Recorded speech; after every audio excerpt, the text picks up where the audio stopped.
In what country? A 10. And Mimi, tell me what country did she say? Colombia. Colombia is a 10. All right, a round of applause.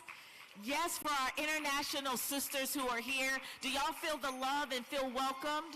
Do you feel the love and feel welcome? What's your number here and where are you representing? Mississippi, what's your number?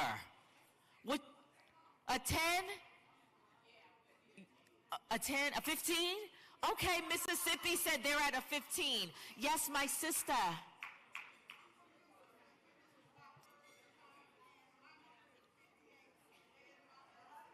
All right, all right, all right. Well, a round of applause.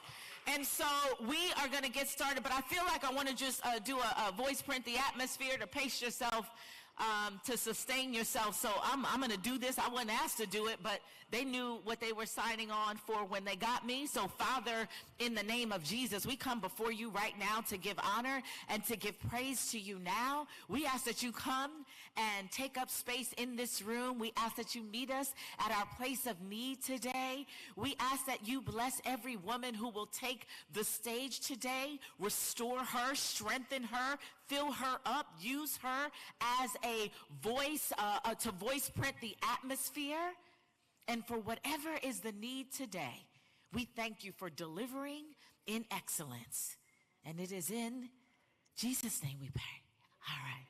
And so now I want to bring up the Melanie Campbell, the president and the CEO of the National Coalition on Black Civic Participation and the convener for this, the Black Women's Roundtable. I like to say all rise for Madam President. All rise, all rise. Yes. Round of applause. Can y'all clap? Clap for the woman 13 years strong. Can you clap for that? Can we get some energy in the room? Act like you happy to be here. That's right.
Did y'all have fun yesterday? I had a ball yesterday. I tell you. That was day 2. Day 1, for those of you all who weren't with us, where's Solange Benton and Sarah McKenzie and the Global Empowerment Group? This year, for the very first time, for those of y'all who've been coming to the summit know that we used to have our Global Empowerment Day was called Global Empowerment Day. This year, we had Global Empowerment Day. And what I mean by that, it went from having a panel, Barbara Perkins, to having an entire day. For the last 10 plus years, the Black Women's Roundtable, with our partnership with Solidarity Center, has been working in the diaspora, taking 2-week trips to the motherland, to Guyana, and Latin America. And any of our sisters in the room who are here from our international delegation, stand up, stand up.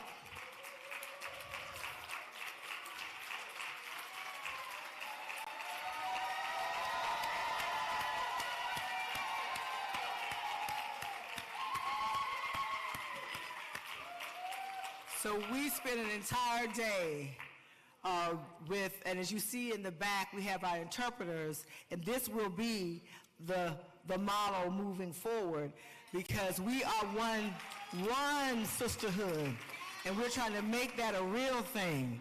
Can we say real thing? So my real thing is to get up and get down so that we can catch up on time. Catch up on time. Say catch up on time. All right? So my job is to really welcome you all. And so on behalf of the National Coalition and Black Women's Roundtable, I thank you for being here this morning.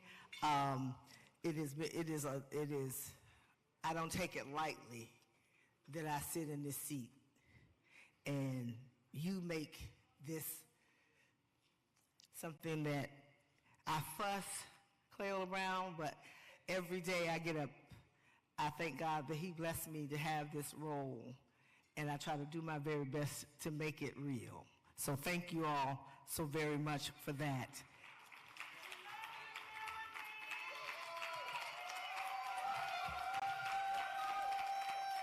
I will say more later, but my job, the other thing that I was supposed to do, I'm going to come back because to save time, I'll make the announcement later about the report, the contributors, our report that we do every year. Many, many years we would release a report during the summit, and we shifted. So if anybody has an interest, we'll talk about it later. We moved it. We're moving the release of our annual report to May, and we will be, so there's time and opportunity for you all who are brilliant in this room to have an opportunity to be considered to be in that publication. We did release our BWR 9th annual Power of the Ballot, not Power of the Ballot, Power of the Sister Vote poll with Essence the other day. And so I will say to you, if you have not seen it, we will make sure that we share it through Hoover and take a minute to read it. It will let us know that we got a lot of work to do. Black women, for the first time, we are in the persuade. Where's Muthoni? You know what I'm talking about. I'm nonpartisan, but when I say persuadable, you know what I'm talking about, right? So understand, black women, we've never in my lifetime been in the quote-unquote persuadable category. That means we're not there yet to do what we do.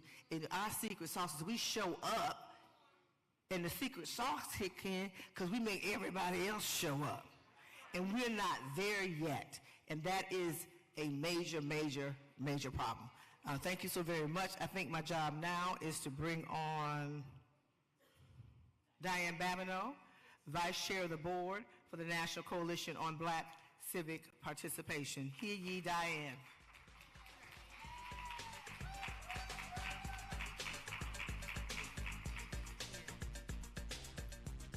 Good morning, sisters. As I've been instructed, we got a whole lot of work to do. On behalf of the Board of Directors for the National Coalition for Black Civic Participation, I want to welcome you to our 13th Annual Black Women's Roundtable, Women of Power National Summit. A truly fitting way for Black women and to celebrate Women in History Month. Given all that has transpired over the past year, our summit theme is Owning Our Power. Could not be more appropriate. We hope you have time here at the summit and use all our assets and what you've learned here today. Don't keep it among us. Take it out there and share it to fight, to protect and preserve our rights, freedom, and democracy. Thank you. Now we will have some inspiration on behalf of Ms. Dr. Judith Moore. Dr. Judith Moore, and thank you again.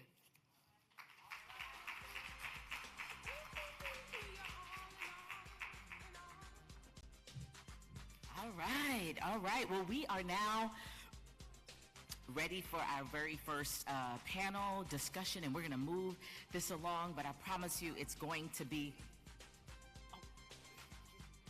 All right, well, listen. The Honorable,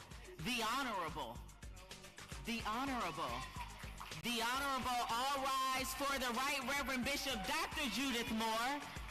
We thank, can you clap for the amazing, wonderful, fabulous Right Reverend Bishop Dr. Judith Moore.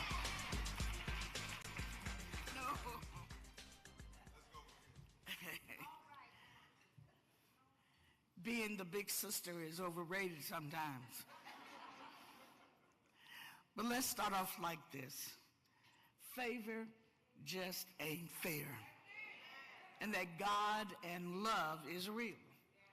As Black women, we have always been leading the way forward, gracefully broken just to be restored.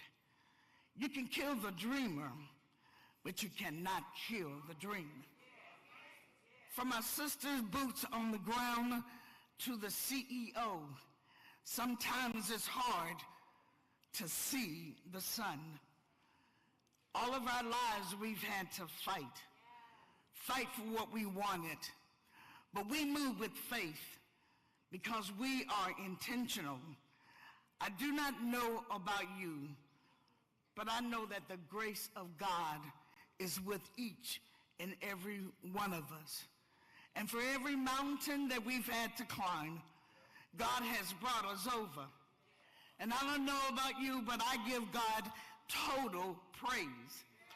Because no matter my circumstance, no matter how low sometimes I feel, I know for sure that God will give us grace and that God will give us joy. And that whatever we're experiencing, he'll give us the strength to climb. We will not be denied, and that we will have joy after all of this craziness. Our children will inherit what we leave. So God gives us and sends us to do the work that must be done. God is changing your story. This time last year, I was with my husband, only to find out 2 weeks later that God will take him home in glory. But today I stand to say, let not your heart be troubled. Surely goodness and mercy shall follow you every day of your lives. I don't know about you, but I've worked too long. I've cried too many tears. But I know this one thing, sisters. We are paving the way forward and the streets to justice. So if you don't want to help us, I suggest you move out of our way, because we got this.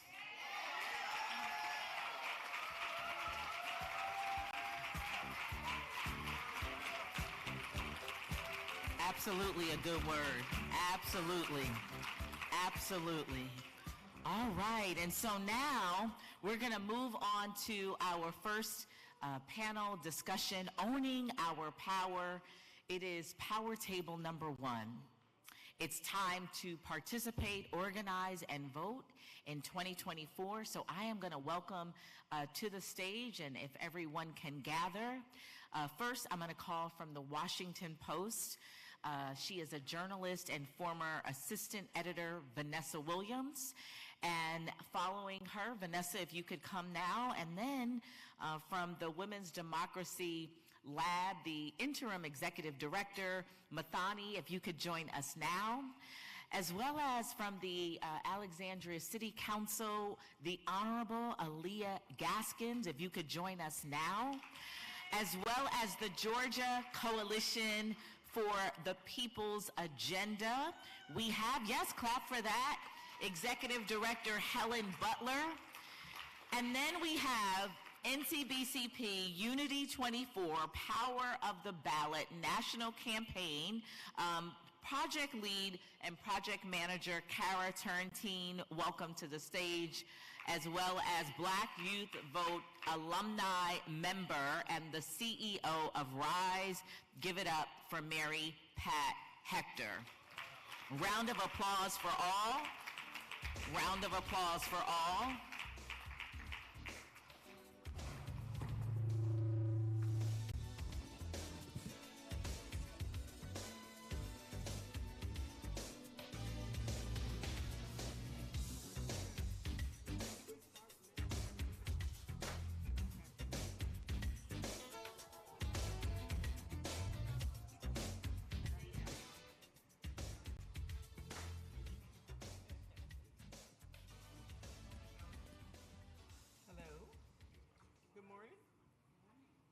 Mic working?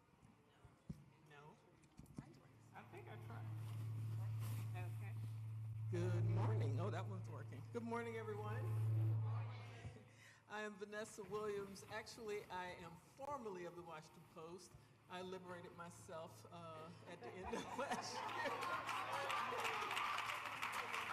And I am pleased to be here with Melanie and the Black Women's Roundtable. When I was reporting on politics at the Post, this was one of my favorite organizations and groups of people to cover. Helen, I know well from the battles in Georgia that they waged and that they fought so bravely and so valiantly. And I'm just in awe of the strength and power of Black women. So I'm happy to be here. And as I was thinking about this panel, which focuses on addressing the attacks, pushing back against the attack on Black women and what Black women want for the vote, I was also reminded this week that another person left us, Dory Ladner. I don't know if many of you all know her, but she was just one of the bravest, giving, loving for her community people. I actually knew her sister better, Dr. Joyce Ladner. They were members of SNCC. They were from Hattiesburg, Mississippi, and I've often heard them talk about Mississippi in the house. Talk about being just these high school students and then college students who bravely stood up against Jim Crow tactics, violence, and discrimination to secure the right to vote. And so it's just a reminder that we are always under attack. Those of us who fight for our communities. So we just should own that power and continue to support each other and push forward because we have to. We don't have a choice. We have to keep fighting. So with that, let's get started. This is an election year, a very important election year, and we know why. And for Helen and Mary Pat, could you all talk about what key issues are motivating Black women? Mary Pat, Helen, Mary Pat, what key issues are motivating Black women this year? Well, thank you. Can you hear me? Yes. Okay, good.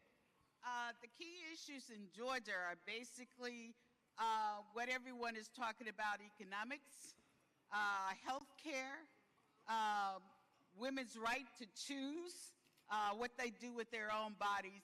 So those are the kinds of things that are motivating women in Georgia to really be engaged. Mary Pat can talk about what the young people are excited about, but that's what we're concerned with in Georgia, really talking about the things that matter to us.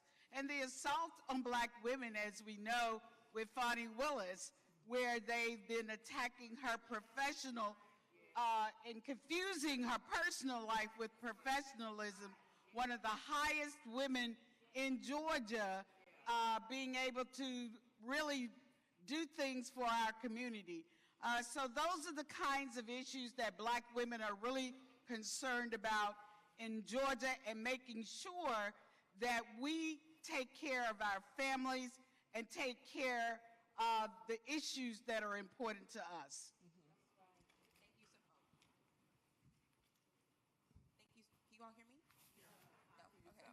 Thank you so much, Ms. Helen, for sharing. I know, particularly for young people, some of the issues that are really pushing them into 2024, and again, it's the issues, right? It's not the candidates, it's not the parties. When we're thinking about Gen Zers and young voters, it's really the issues that get them to show up and vote. That's what we saw in 2020.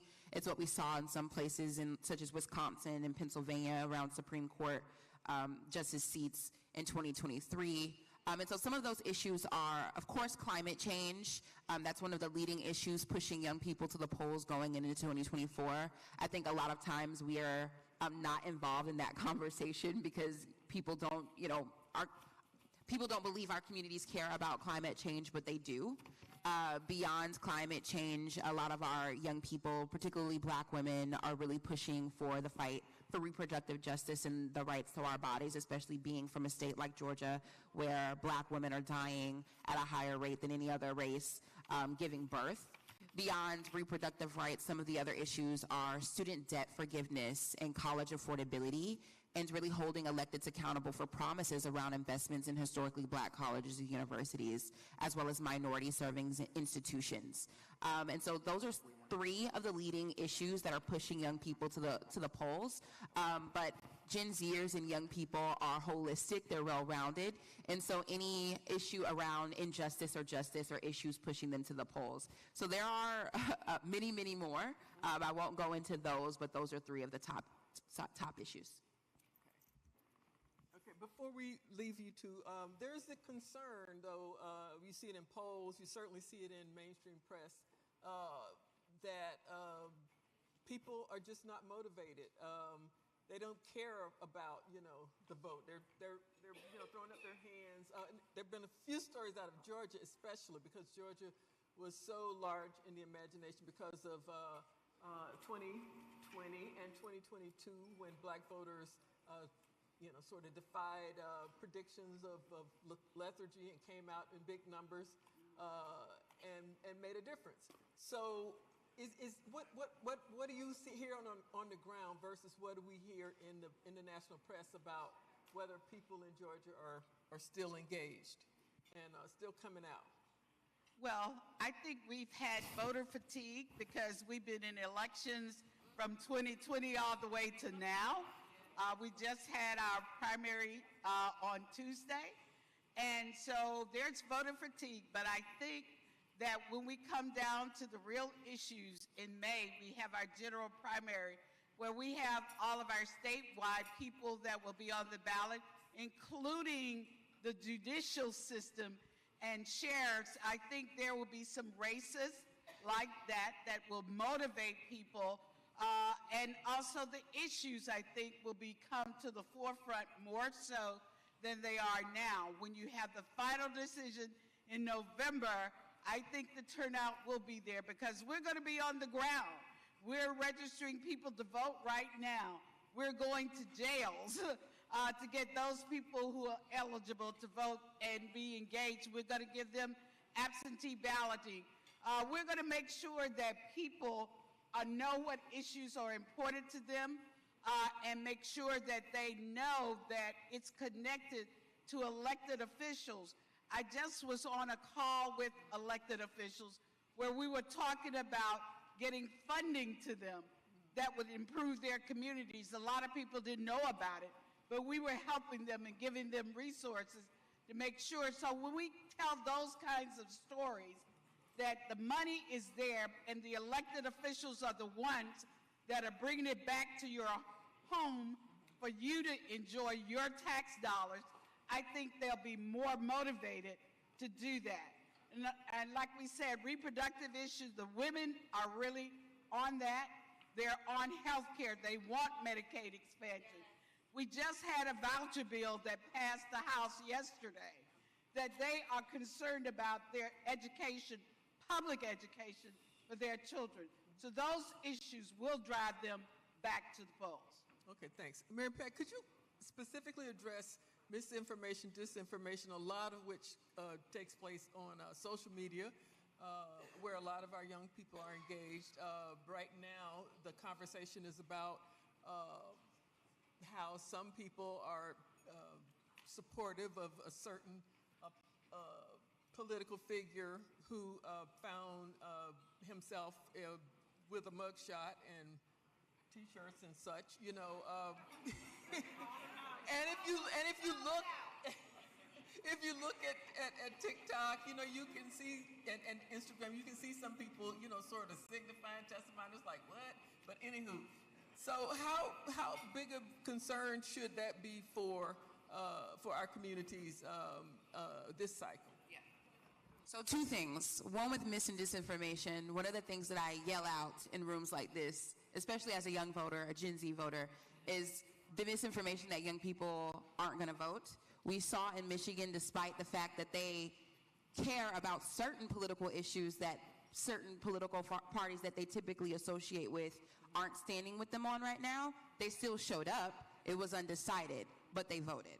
So there is a misinformation out there that young people aren't going to vote and certain political issues are stopping them from going to the polls. Our lives are political. We don't have the luxury of not showing up to the polls. If you ask Latinx children in Texas or Florida if they're not going to vote because of certain political issues, they're going to tell you that their existence is political and they don't have the choice not to show up. So there is this mis and disinformation that young people, particularly young people of color, aren't going to show up to the polls, but we don't have that luxury. They know that, and that's why they showed up in 2020. That's why they showed up in 23. That's why they showed up in 21. Like, they're going to show up. But we are very concerned about the mis and disinformation around particular candidates, or even, for example, and this is nonpartisan, but I've heard a lot of talk, well, we didn't get student debt relief. Well, there is a Supreme Court. Beyond the Supreme Court making decisions around student debt relief, the president and the administration have provided a lot of student debt relief to a lot of Americans. And so that's where we have a job to do, particularly young people within our organization, to get back on those platforms and share, like, you know, hey, we have received student debt relief. This is what the Supreme Court did. Because there is a lot of false information around what certain people have done, haven't done. And then there's also the miseducation of the fact that many of them don't know how our government works, and the powers that a president has versus Congress or Senate, and how those things work together. And so we do have concern around some of the mis and disinformation that we're seeing on these platforms, but that's where we have the responsibility to show up, not only on these platforms, but also in community. There's the idea that you're only reaching young voters through social media, where it's like, no, just like you're reaching other voters by knocking on those doors, being in community with them, we have to do the same thing. And it has to come from trusted messengers, not strangers that we see on social media. Okay, we're going to move. Is it on? Okay, here we go. Yeah, we're going to move to talk about attacks on Black women voters. And before we start that, I'm sorry, elected officials, Black women elected officials. And before we move to that conversation, we have a video that we're going to see now.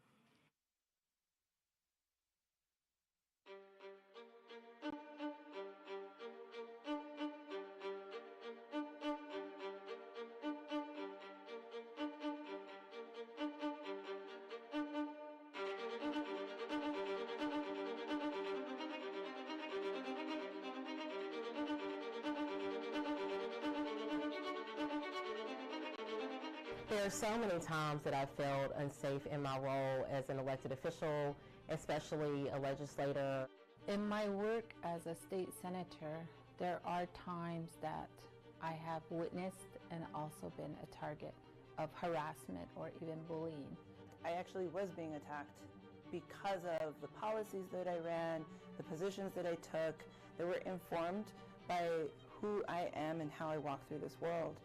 I have seen this happen to other women, and especially women of color. This is not the type of harassment that my male colleagues face. I do believe that it has a lot to do with race as well as ideals that are different than what they have.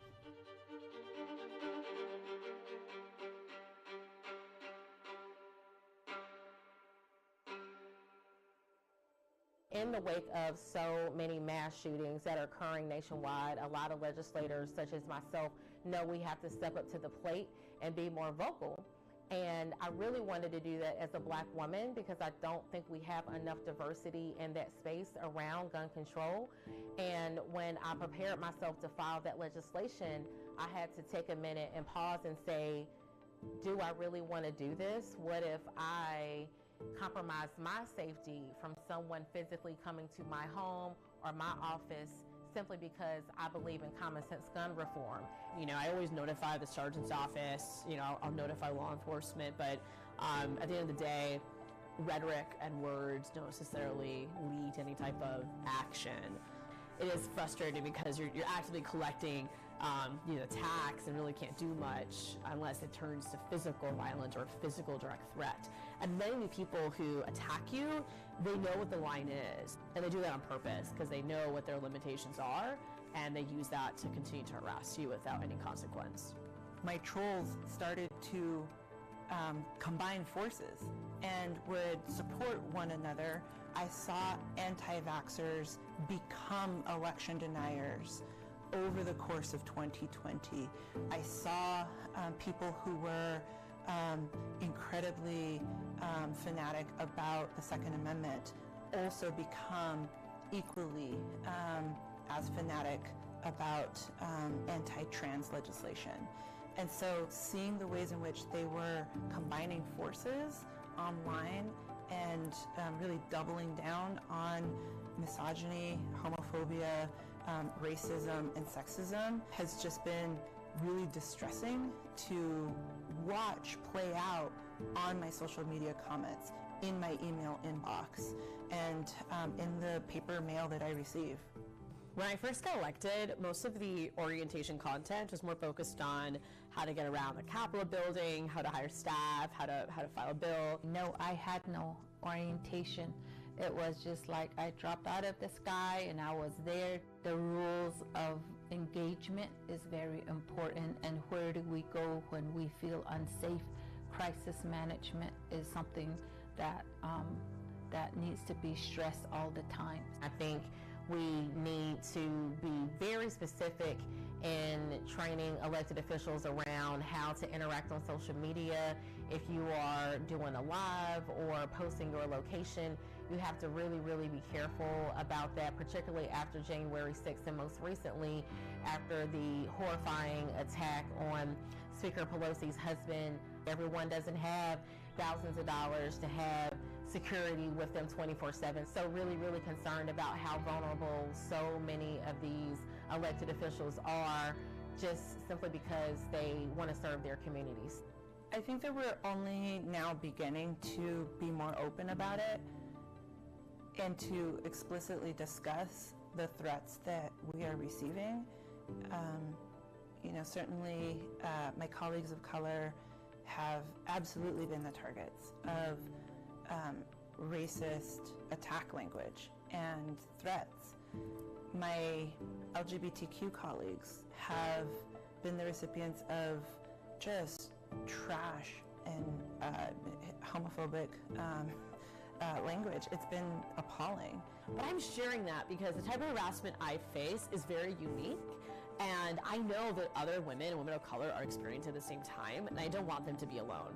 So if there was an ability to access, crisis support people, or have a network of just thought partners and empathy partners that you can go to when you feel this type of harassment, or folks who can relate to you and show solidarity with you, I think all of that would be very helpful as we continue to break these barriers, but also navigate the backlash that comes with breaking barriers. We have to remember that these systems were not built for us. It was actually built to exclude you.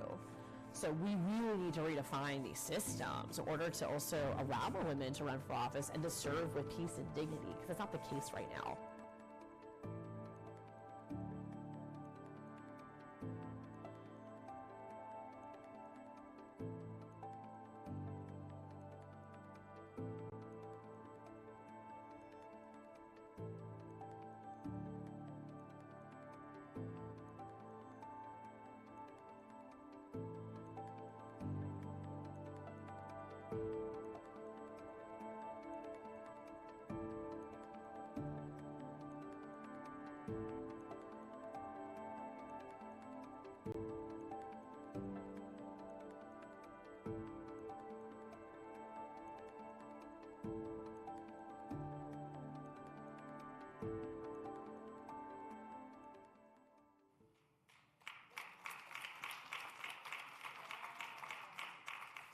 Well, I was going to ask you guys to give a hand, but you already did it. So thank you to the Women's Democracy Lab, which produced that video, and Muthoni, the Interim Executive Director, is on our panel here.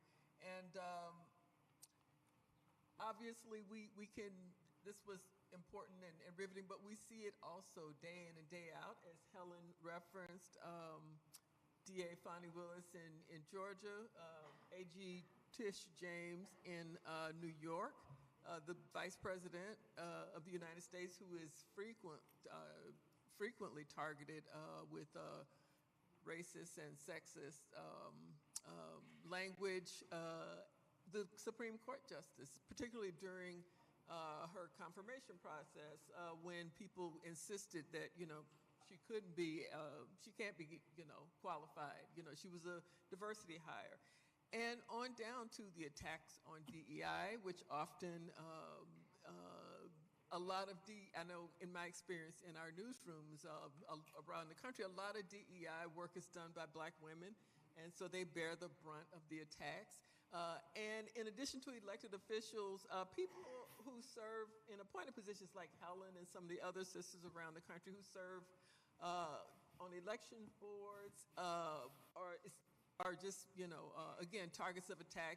And a lot of it has to do with just the change in tenor and tone. I won't say changed in, the basics haven't changed, but people certainly feel a lot more empowered to just act up in a way that maybe they didn't, several years ago. They're very blatant, very out there. And one of the women in the film said that she knows that for a Black woman and other women of color, that it's specific, it's different. Can you talk about that? Oh, yes, you need. I'm just going to use this. Good morning, sisters. My name is Muthoni Wambu Kraal, and I'm actually now the full-time executive director for the Women's Democracy Lab. I'm also a co-founder along with Sayu Bojwani and Anna Theochino, and I just want to first acknowledge the trauma that seeing something like this brings to so many of you who are leaders out front in this room. I also want to acknowledge the power of the room that Melanie has built, because to do this together is so powerful. And when you said this is our sisterhood, our collective sisterhood, that is absolutely who the Women's Democracy Lab is. We are an organization built for a time such as this, where intersectional power is critical. We need more numbers. There is nothing less understood than Black women in America. And part of what we've got to do is tell our stories more, tell them in rooms, as many rooms as we can, and be less alone. Be less alone. That is part of the weaponizing of our safety. It is a tried and true method, is to also make you feel extraordinarily alone. And we produced this film to begin to better help the colleagues of many of these women who will be threatened serving in these legislatures and in bodies up and down the ballot, and people are frozen because they don't quite know what to do. They don't know how to deal with the racism and the sexism and the horrible violence that, frankly, is being incited. There is a reason why we are seeing a rise in the numbers. These attacks have been issued as an order by their leader, by the leader of the President of the United States of America at one point in time, and has been carried forward online in social media in an entire culture now that is wrapping itself around violence and that has women and women of color as its top targets. And when you are an elected woman of color, and so many of you are the very ones who are speaking out on the progressive issues that we need you in these elected jobs fighting for, but it also makes you a target. They don't want you passing gun reform. They are not interested in helping to help students pay for their education. All of the things that there is a force that has been organized to stand against are the very things that we are standing for. And so we have created this to really try to help educate so many more people. One, that this is not any one woman standing on her own being hyperbolic about receiving a few phone calls, but in fact that this is an epidemic of radicalization in this country that has women and women of color and elected officials in a crisis right now. And it is a bipartisan crisis. The Brennan Center has done a study on state and local elected officials. They have polled them, and on both sides of the aisle, they are receiving threats. Who's willing to stand up and do something about it? We are. So at the Women's Democracy Lab, we started our safety and service project specifically to try and lift up and build the kind of resources that we need to tackle this. And what we did as a part of how we re-empower the women who have been victimized is we brought them to the table to tell their stories. And they are the women who know best what are some of the lowest level things that we could be doing. That sister, the indigenous sister, the state senator from Arizona, said, it was like I dropped out the sky and I was in the state Senate. They didn't prepare me at all. They told me how to get around a building, but they haven't told me how to protect myself in this building. And oftentimes against people who sit right across the hall from me, they are some of the worst threats to my safety. What I do know from these women, though, is that what they value are rooms like this. They need us showing up more. They need us showing up in city council meetings. They need us showing up. I don't know the last time any of us has gone to one, but please remember that there is a force out there that is organized. We've seen them. They will include parents. They will include all kinds of folks that they've radicalized to justify violent behavior. And so we have been asked to help put out the call. Send the emails continuing to encourage them. Show up at the meetings and help them to have rational voices in the room. Continue BWR showing up in masses and showing our numbers and helping these folks to know that there is a mass out there that is ready to support them. Let's turn to City Council, Alexandria City Council member Alyia Gaskins. Like I said, if you follow the news on the national level, you can see what's happening there. What are we missing on the local level? What is happening, in city councils, school board meetings? Is it just as vitriolic and frightening? And what should we do? Can we do? Well, good morning, everyone. There you go.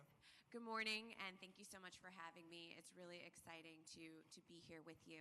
And I appreciate the opportunity to be on this panel because I think sometimes we do forget about local. There are huge issues happening at the national level, but you can't forget that every day there are attacks happening on our housing, our transportation, our childcare, how we move in and out through our communities. And so everything that has been said here is happening in the chambers that I sit in. I think sometimes what's different is I often have no escape. If I go to the grocery store, the same person who's mad at me on a Saturday, they're who I'm going to see in that store. When I take my kids to preschool or to gymnastics or wherever I'm taking them, if somebody is upset about a vote that I've taken or an issue that they don't appreciate, they're going to sit next to me, they're going to say their words, and there's no escape from it. And so I think you see that really often, and I think your local leaders often need the reminders, just as was heard earlier, that they are not alone, that as much as somebody else might be upset with them, that you might be happy about what they've done. Come over and give and share that encouragement. I think we also see that not every attack has to be a violent attack. You know, what I probably see most frequently in my run and service on city council and now that I'm running for mayor is I see people attacking or trying to diminish the ways I show up. That might be comments in terms of, well, why do you have to mention you're a black woman? What does that have to do with your politics? Or I don't see color, we don't need to talk about that. Or, you know, you're always in something bright and colorful. You can't possibly take this job seriously. I see it in, you know, the questions, it happens. I see it in the questions people ask as well, and sort of questioning whether or not you could possibly know as much about an issue as they know. So when they come to testify, they're bringing the quotes that you have said in the newspaper. They're bringing the posts that you have done on Facebook. They're bringing the email you sent them back when you tried to respond to them. And they're dissecting it word for word or different statistic that they found somewhere else from an unsighted source. And so I think that also comes a lot, and it may not be the same as a violent attack, but it weighs on you, and it builds up every single time somebody is questioning your intelligence and questioning whether or not you deserve to sit where you're sitting. So, and how do you cope with that? Or what do you do? And what do you want your community to do? What would help? So I would say what would help, and it's just talked a little bit about earlier, is just we need you guys to show up on the local level as much as you do on the national level. And there's a couple different ways you can do that. Yes, it is coming to the public hearings, it's coming to the public discussions, and it doesn't have to be long. In our case, you get 3 minutes. So just coming and sharing that this issue matters to you, and this is why we should be taking action. Because often there's a lot more people who don't want to see that policy change in the room than those who do, or than those who are going to benefit. I think the other thing is at the local level, a lot of times where these attacks are happening is they're not just on social media, but they're in the newspapers, they're on Nextdoor. You can, you know, in the same way that on Facebook, Twitter, and everywhere else, you can put a comment, we need a letter to the editor. We need a comment right back on Nextdoor that that's false, or here's where you can go and get the correct information. So I think it's also inserting yourselves into some of those conversations as well to speak truth when there's a lot of mistruth out there.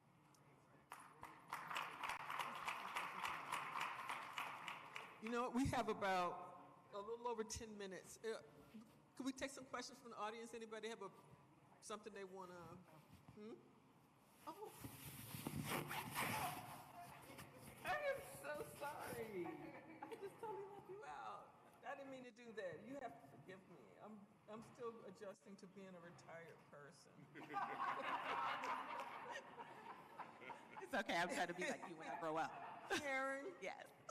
Kara. I'm sorry. Kara. What's your name? You go. Okay.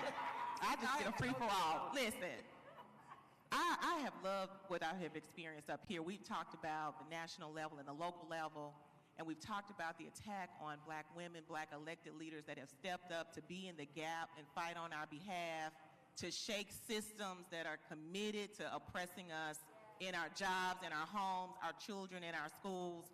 I was so glad when I got up this morning and saw the headline that Fannie is going to stay on the case. And so every now and then we see a victory come through. That a black woman in charge is going to get to do her job.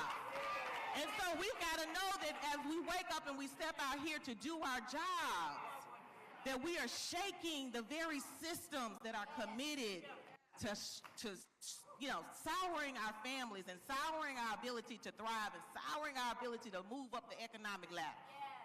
And so when we think about being on council and stepping up to run for mayor, and we think about how we don't have a black woman governor and how we are striving every day to turn over some of these very extreme state legislatures that are committed to rolling back policies that have advanced black people over the last 50 years. I'm only 42. I have benefited from the progress that my ancestors have made and the sacrifices that my ancestors have made to be able to have a little something, be able to buy a home, and now my 30-something and my 20-something nieces and nephews and cousins don't have a chance because they are ladled into student debt. They are trying to get a job in a system that says diversity is not important, that their voices are not important. And so how are we going to see their faces in corporate America if we are not committed as a nation to the diversity that we have? America is browner and blacker than ever.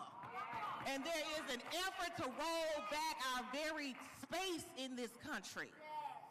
And then we see on the national level an effort to manufacture the fact that the top black woman in the world, a heartbeat away from the top seat in the world, is somehow incapable and unqualified, that we would dare leapfrog her should the opportunity come.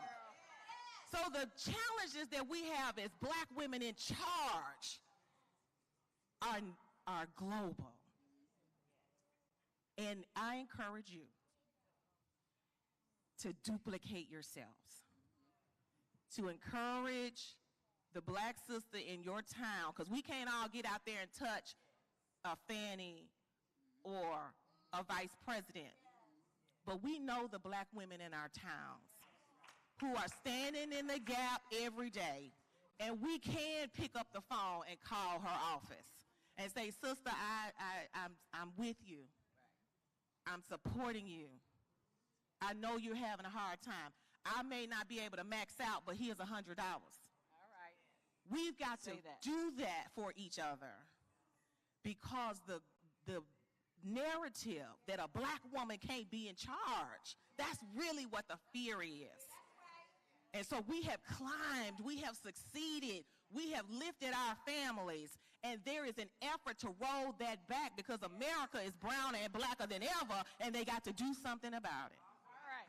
So thank you all for being here and for what you are doing. Thank you for having the courage to run.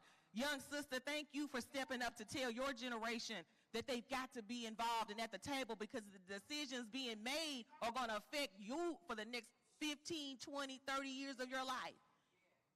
The way these elections roll in 2024 will have a 50-year impact.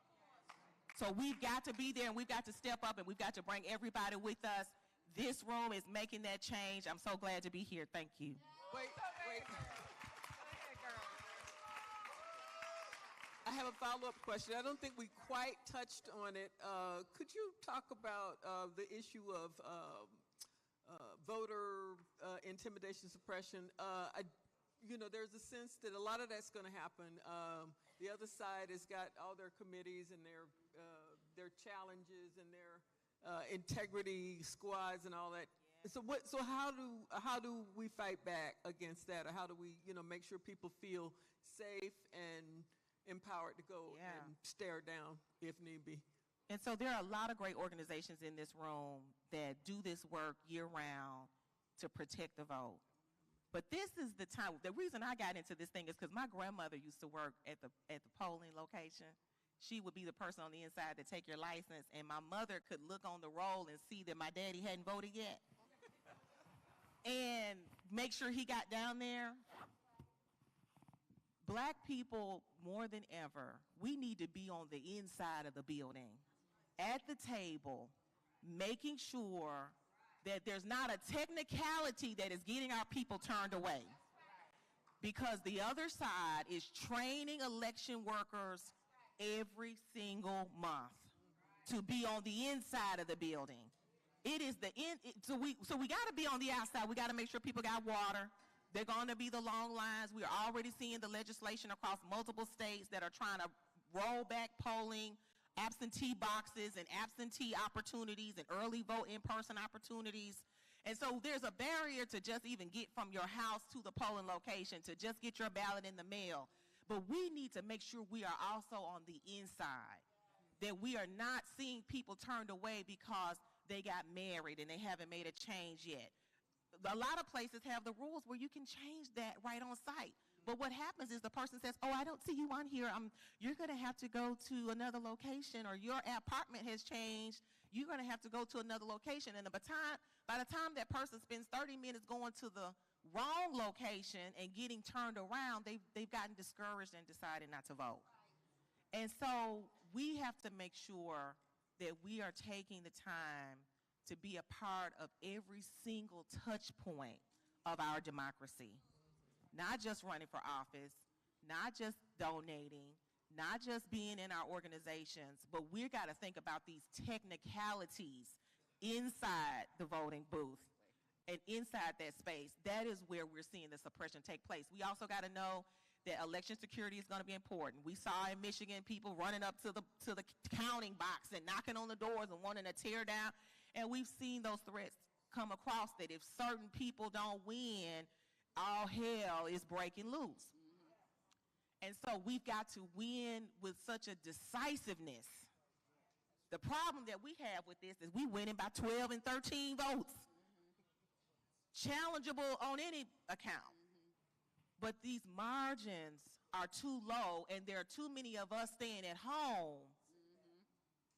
So we've got to win with a decisiveness to give a signal to this nation that we are not rolling back the clock.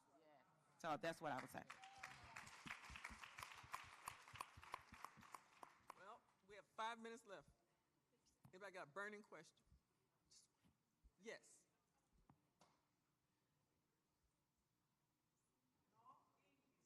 Oh. Translator? Translator? No? Okay.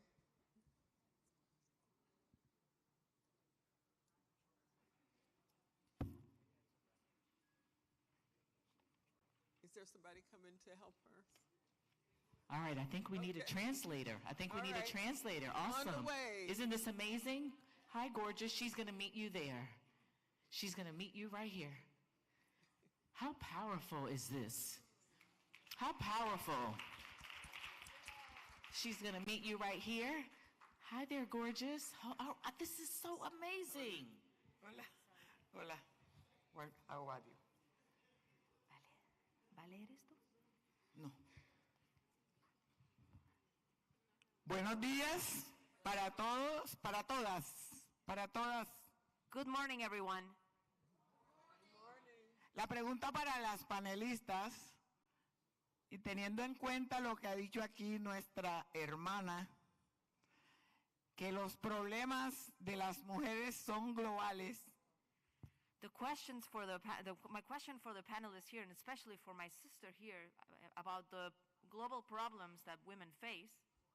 Compartiendo eso, sharing that, decimos que efectivamente en Colombia está pasando lo mismo. I can tell you that in Colombia we're facing the same situation. Tenemos en la vicepresidencia del país a una mujer negra, Francia Márquez. The vice president of Colombia is a black woman named Francia Márquez. Y que hoy es discriminada y no es aceptada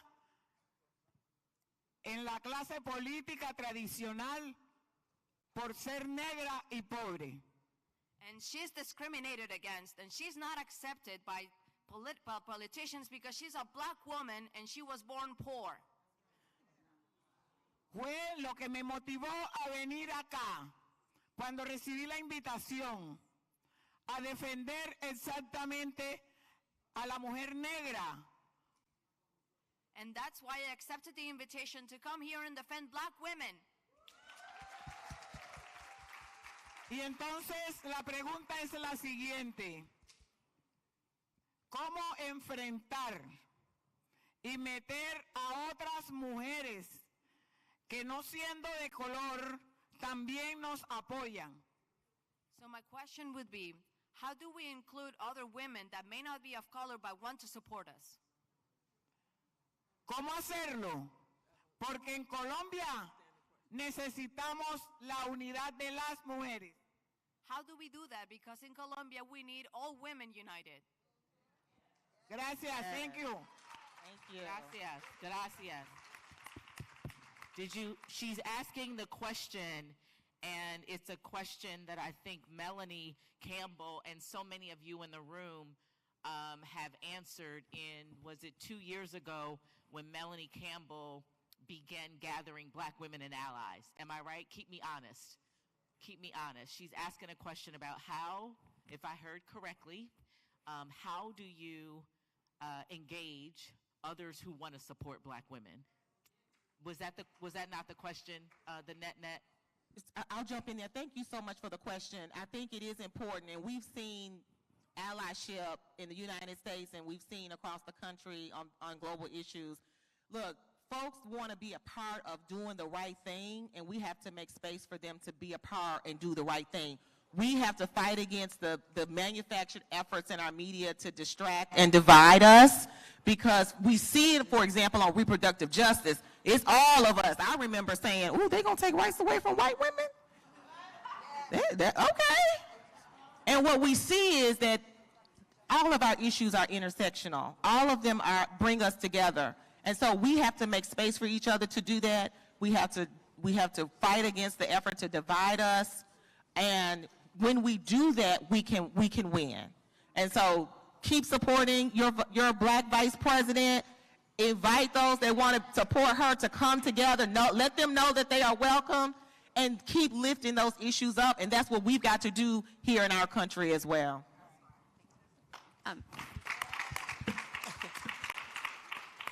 And if I could just add to that, I think, especially on the local level, it is incumbent upon us to go where other women are. Because I can tell you, everyone is not going to come to the council chambers. So that means I have to go and sit in apartment lobbies. That means I have to go to the parks. I've got to go to our small-owned women businesses. I've got to go to those places and sit and meet with people on their time. Let them know what issues are coming before us, why these matters, hear their opinions on it. And so it's constantly, I think, stepping and walking side by side with one another and saying, even if you can't come to the meeting, even if you can't come to the conference, I need your voice at this table, and I'm going to do the extra step to make sure that we get you there. All right. Well, all right. Thank you. Unfortunately, we have to wrap up this discussion, but I think all these women will be around for a while, and if you run into them and have a question, I think they'll be happy to answer. I'm sorry. All right. Well, we are. You gotta go. Yes, unfortunately, so we're managing time, but here's the wonderful thing. Will you all be available off stage to answer any questions that were not addressed? Thank you so much. A round of applause for the amazing panel. My sister, they're going to be available for questions, absolutely. Is that okay? All right, God bless you. All right, thank you so much. We are now going to transition. Did you all enjoy that? All right, while Melanie is going to come for a photo, I'm going to introduce the next panel, and we're going to move this along. They're going to do a photo. We're going to keep the music going.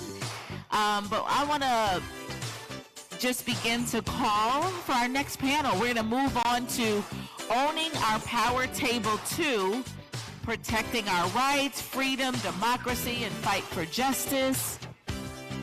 And I'm going to have Cleola Brown, Nicole Austin Hillary, Abini, Victoria, Janice Mathis, the Honorable Brianna Sewell, and Monica Simpson all join us to the right of the stage as we are transitioning. All right. Did y'all enjoy that? Did you enjoy it? A round of applause. And Candace, if you're here, Candace Bond, yes, did y'all enjoy that? A round of applause again, and I thank you, my sister, for the questions of letting us know what's happening in other countries. That was so powerful to just have some insight about the leadership and the challenges. So thank you, thank you. All right, so now we're going to bring the music down. And for our next panel,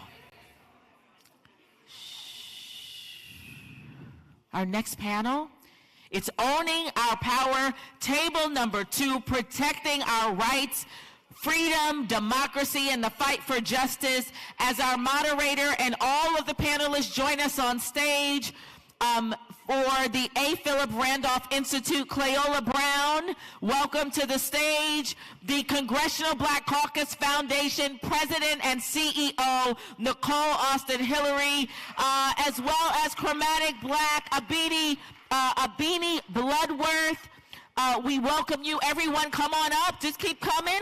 Keep coming. National Black Justice Coalition, a round of applause. Victoria, keep coming. The Virginia House of Delegates, we are so grateful for the Honorable Breonna Sewell. Sister Song, Monica Simpson, a round of applause. And then we have from National Council of Negro Women, Janice Mathis. Janice, are you here?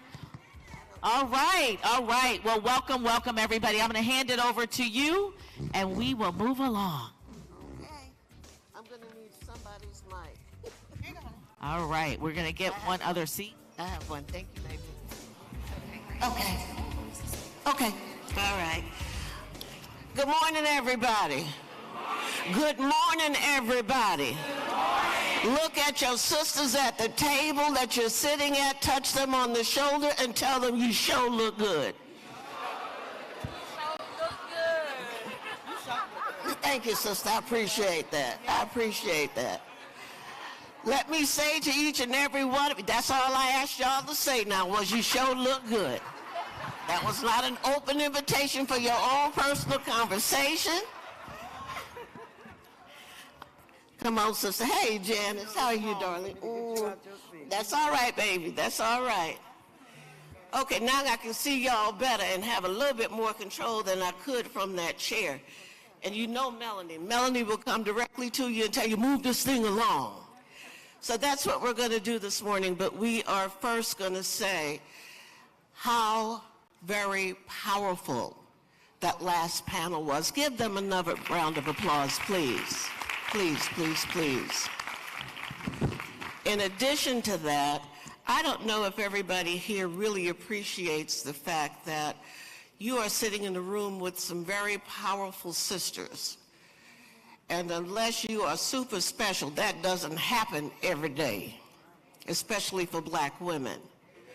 And in order for it to happen on a day like today, it took a powerful sister to have the respect on the outside to make it happen. And we have that through our convener, through our president and CEO. I'm talking about President Melanie Campbell. That's exactly where the power comes from. And if you think that you got here on your own power, it's something wrong with you. Somebody tap that woman and say, girl, come on now. Because it takes each and every one that's around you to make you as strong as you want to be and as strong as you are right now. My name is Cleola Brown. I'm the national president of the A. Philip Randolph Institute, the first woman to ever hold that spot. That's right. But I will say this to you, I am doggone sure not going to be the last one, because I'm going to pull a sister from somewhere to take that when I'm stepping down. Sister Judy, Reverend Dr. Judy Moore opened up with a word this morning. She didn't just come and bring us inspiration. We were inspired after she spoke. But she gave a word this morning.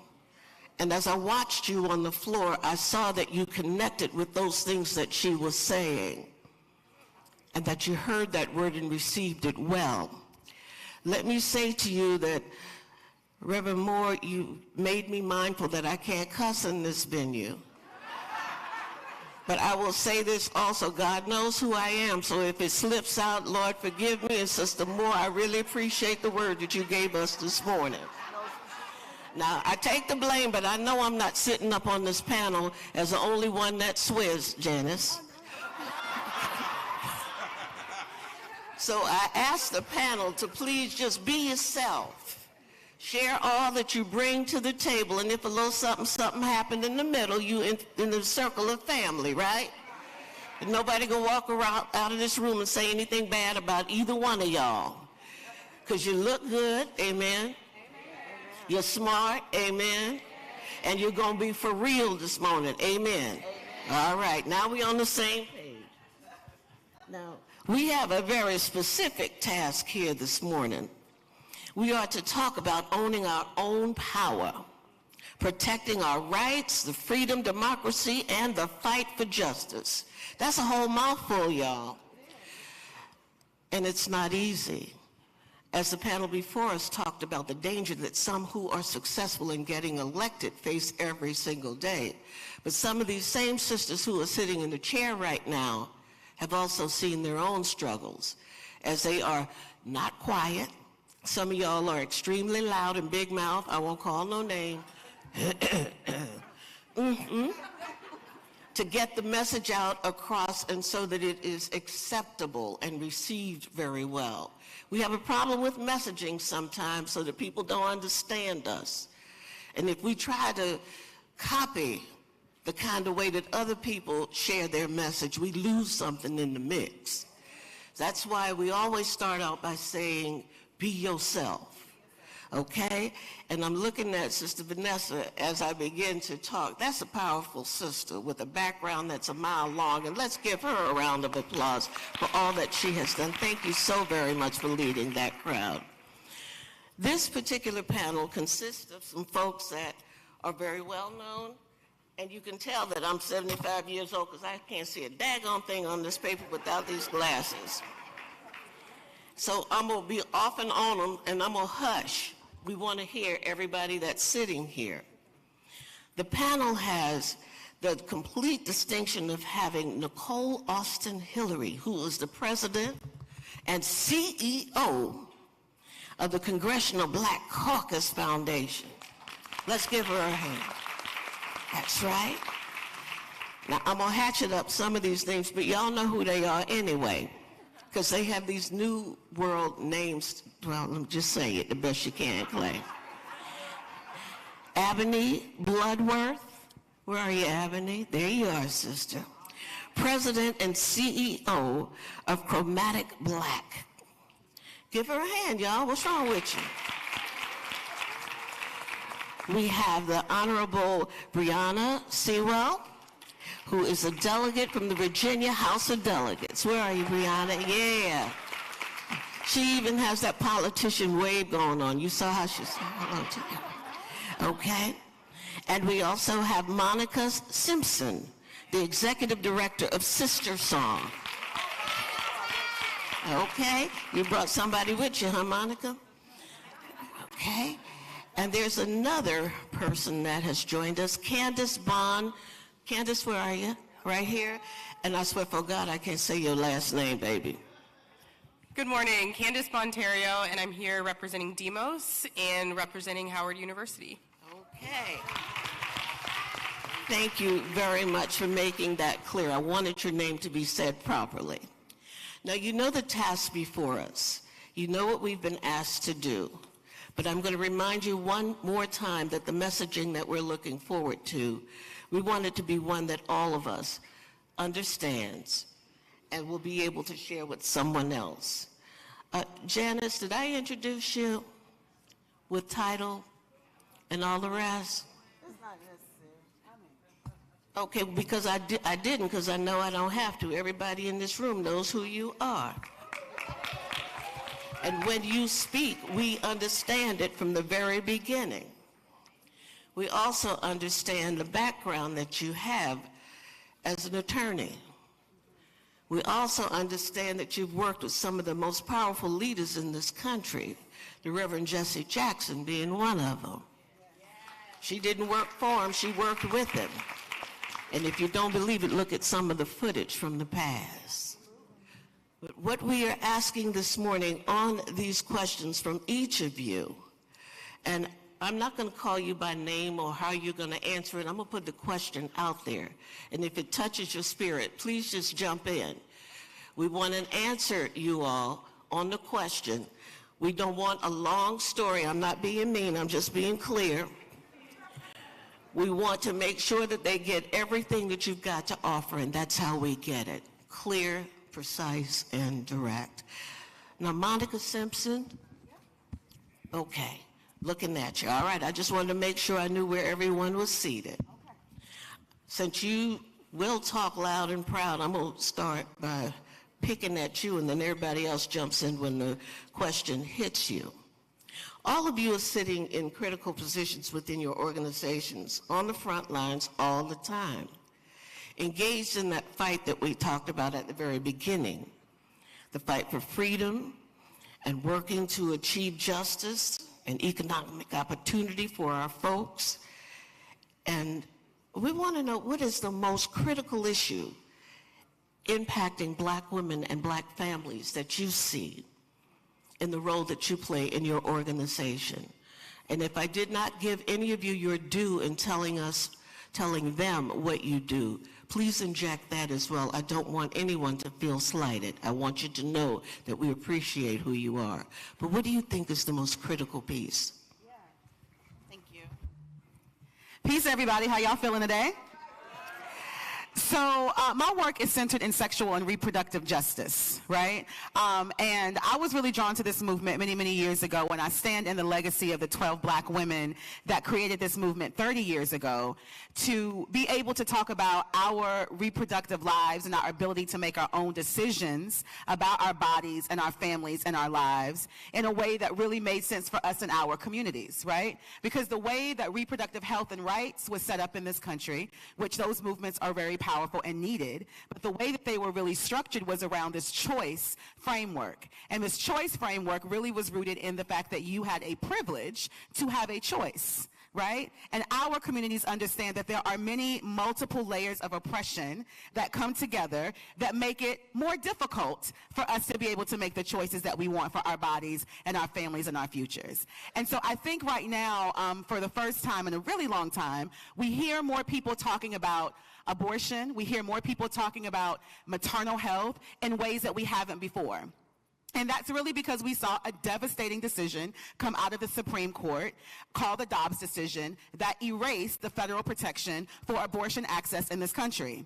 Now, although Roe for us, for Black folks, would be considered the floor, right? Because just because we have a federal protection, it does not mean that that gives us the access that we need. Because the very case that went to the Supreme Court out of Mississippi was out of a state that only had one abortion clinic for the entire state. Right? And so this work around reproductive health and rights and justice in this country is really critical because we are finally talking about the federal protections and the state granted protections that we need around reproductive health care in this country.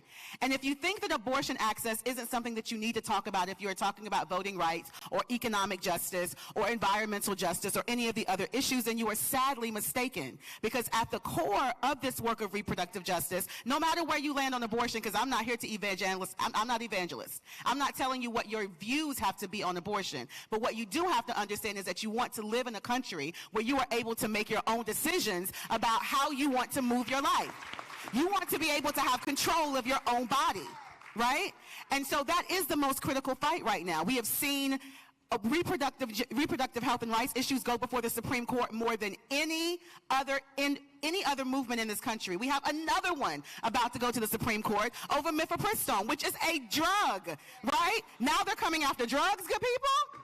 We have to really pay attention to what's happening. So that is the most critical issue, and I'm excited to talk more with my sisters here about how all these things connect.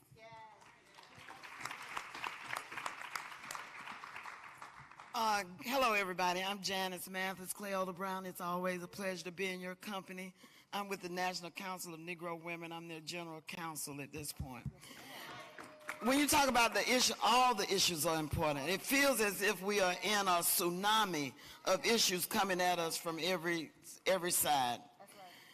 But when I try to prioritize them, from my point of view as a lawyer, practitioner, legal advisor, the only thing the most important thing that a president does is appoint federal judges, because they are with you forever. They set policy as long as they live. There is no, as we're finding out with this current Supreme Court, there is no oversight. There is no disciplinary process. So the judicial system writ large. And the other one is economics. I didn't say the economy. I'm not talking about the stock market. I'm talking about minimum wage. I'm talking about child tax credit, where we can wipe out child poverty in this country. The economics, because just like reproductive freedom, economic freedom allows you to make choices about your life. Where am I going to live? Where are my children going to school? What kind of health care will I have? In a capitalist society, if you don't have economic power, you're not really a citizen. And so those are the things that are upper mind for me right now.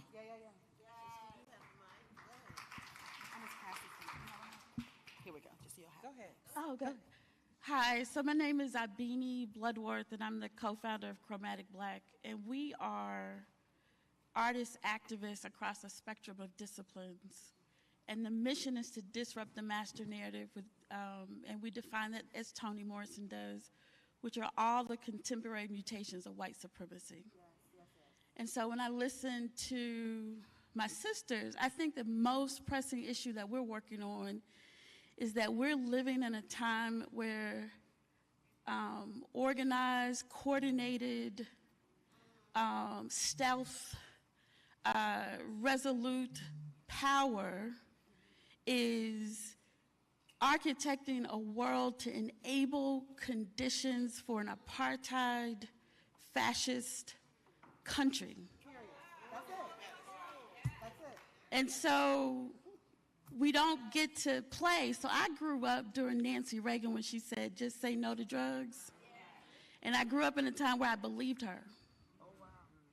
So what I'm finding is I have a 19-year-old that the aspirations and that my mother had for me is I'm having to rethink that playbook.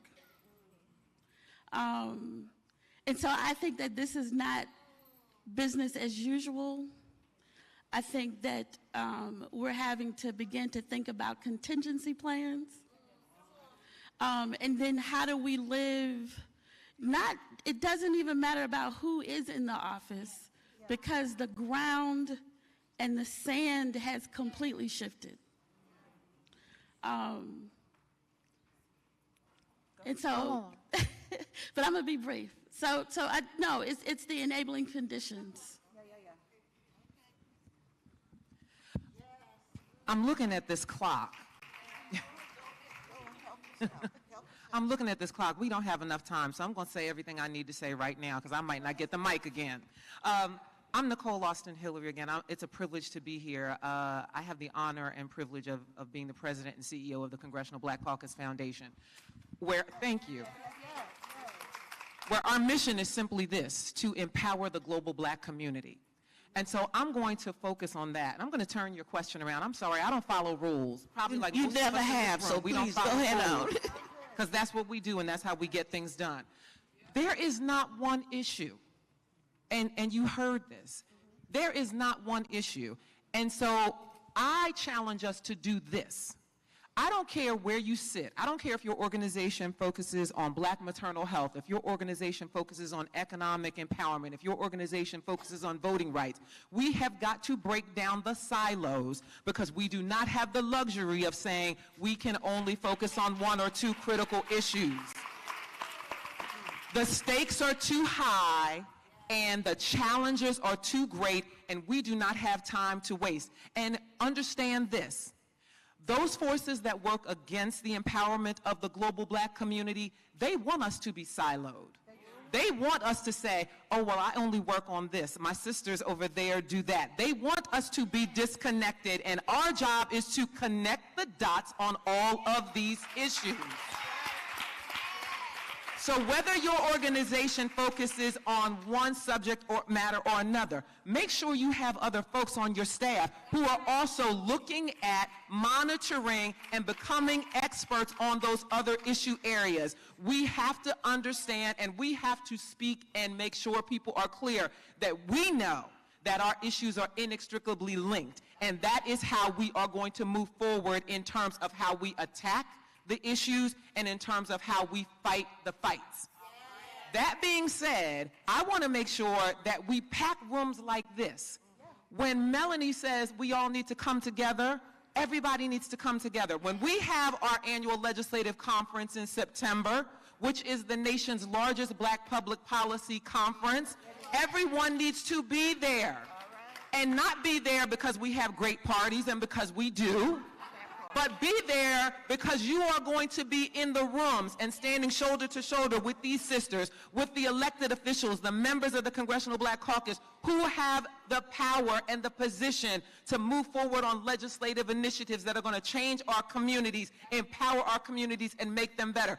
That is the focus that we have to have. So my response to that question is, there is not one critical issue that we have to change our mindset and be focused on this collective and collaborative issue focus, and that's how we have to fight these fights.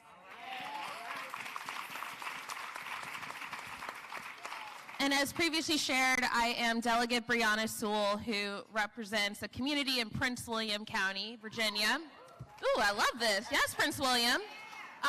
But I always approach this, and I'm so happy I get to follow you with your remarks, because I always say that as elected officials, we have to center ourselves and remember our core values, because we're there for a reason.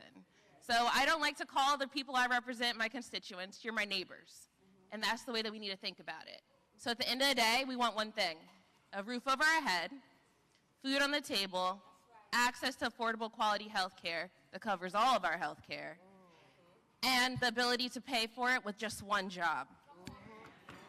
And with that, also often we're talking about these issues through silos, and something that I've found very frustrating is people fail to realize, especially elected officials, fail to recognize the intersectionality between your health care and economic justice.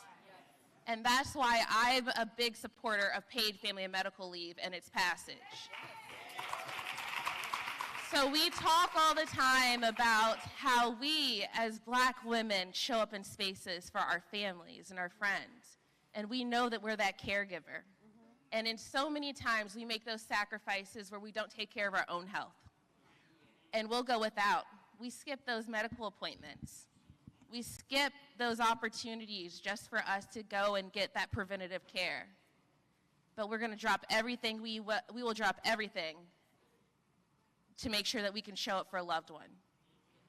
And whether you're a domestic worker or you're serving and trying to assist a loved one or part of that sandwich generation, it's exceptionally important that individuals know that they're going to have economic security when they need to get that care that they need, or so that they can hold the hand of a loved one who's in need. Yes. And it's exceptionally important that we reframe a lot of these conversations, because all too often we fail to tell that story. We fail to tell the story of our historical role as caregivers. And we fail to tell how we show up in certain spaces.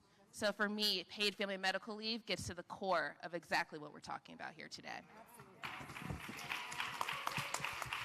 Thank you so much. I'm excited that I get to follow you as someone who has a 2-year-old at home, who has an ear infection.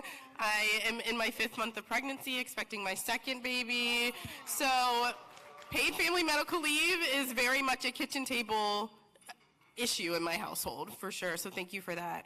I also think, to take this in a different direction, a big issue of today is just remembering that we are whole people. We have our own personal power to actually change systems and to change ourselves, right? I talk a lot about mothering ourselves and parenting ourselves, particularly as Black women, particularly for myself as a Black queer woman. I didn't necessarily get the guidance for this moment that I needed. My parents gave me a lot of great guidance, and my mom especially has taken me to polling sites with her for as long as I can remember. And before it was an election day holiday, she would say, "We're going to vote, and then I will drop you at school, because I wanted you to see what it means to actually engage in this electorate." But it's beyond that. It's the 24/7. It's the parenting. It's taking a moment for ourselves, because I am of the generation that every election has been the fight of our lives, and I don't see that stopping anytime soon. So if we're going to be in this for the long haul and for longevity, we also have to take that 15 minutes to rest, to find some quiet, to do what we need to do, to light that candle, to sit in I love a quiet space, a quiet room, just for 10 minutes, so then we can go back to the fight. Because we can't always, it's just not possible for the next 50 years to be out in the streets. Sometimes you have to be in the office. Sometimes you have to be at home. Sometimes you have to work remotely. So just remembering that we're whole people in this fight will help sustain us, is building that resilience that we need.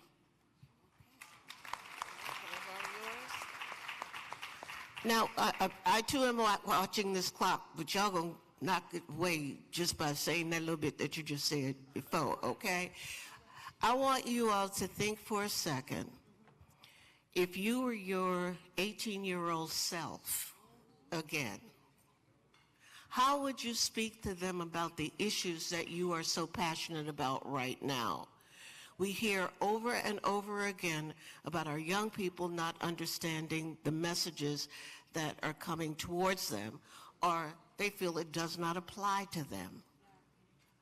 We talk sometimes in rhythm and alphabet soup and all the rest of that stuff that folks get used to, especially here in this town. But some real talk is necessary now because this is some scary time. Think about your 18-year-old self. What would you tell that 18-year-old young woman and some young men about where you are with what you do and why it's important? Sister Janice? I think I would tell her what I tell myself almost every week now. For God has not given you a spirit of fear, but of love and of power and of sound mind. Now, it took me 50 years to figure that out. But if I had known that at 18, like I know it now, we might all be better. I would be better off.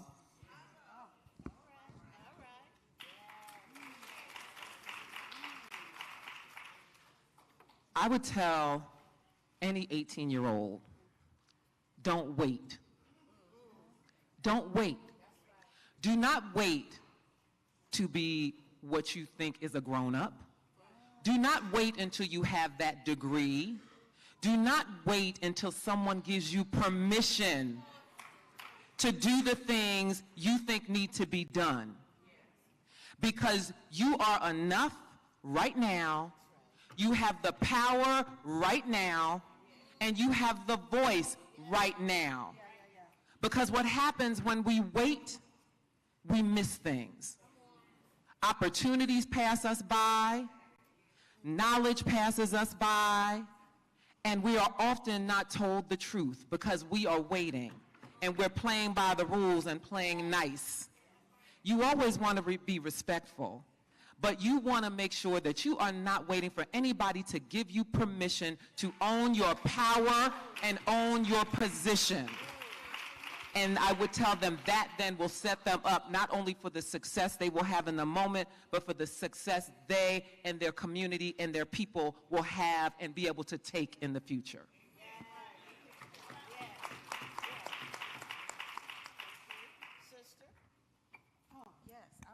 Moment. Okay. So at 18, I was a student at my HBCU. I had come from my small rural town in North Carolina, carrying a lot of trauma of sexual assault. I had come out on my Black college campus, and I thought that was going to be a liberating experience, and it was one of the scariest moments of my life. And I realized how our bodies can be in danger by just standing up and being who we are. And I remember finding the words of folks like Audre Lorde and Alice Walker, and they became a healing balm for me because I started to see myself reflected. Because what I realized at that time, everything around me was telling me that I wasn't worthy. Everything around me was telling me that I wasn't good enough, and that something was wrong with me because I was not like the norm, right? And so I would tell that 18-year-old, no matter how you identify, no matter who you are, be proud of who you are, and to know that you are worthy. Because I think this work that we are all focused on doing, whatever your entry point is into movement work, we all have a story to tell that brings us to that work. And the forces that we're coming against, they also have the stories that they're holding on to, right? And so I truly believe that we are the dreams of our ancestors, right? Their wildest dreams. And they want to see us be our most powerful, amazing selves. But our oppressors have dreams too. And I am determined, I said this yesterday, for the dreams, the wildest dreams of my oppressors, that I'm determined for them not to come true, right? So that requires us to really get into who we are at our core. And I think that we have a lot of work to do, Black people and Black women, for us to understand that everybody is not the same. And as much as we say in these rooms all the time that we got to do this together, that means we got some work to make sure that the tables are big enough to invite those people who may be different than us to this table so that we can truly all see ourselves reflected. So I'm always going to talk about the stuff that people don't want to talk about. I'm going to talk about sex. I'm going to talk about abortion. I'm going to talk about these things that have become so taboo in our communities, because that's where the healing is, because I don't want to get to liberation with you all and we're still fighting patriarchy. We're still fighting respectability politics. We're still fighting all those things that will put us right back where our oppressors put us. So that's what I would tell my 18-year-old self, baby, because we got to be revolutionaries. And that means we got to make sure that this thing right here is good and healed so we can be our most powerful selves.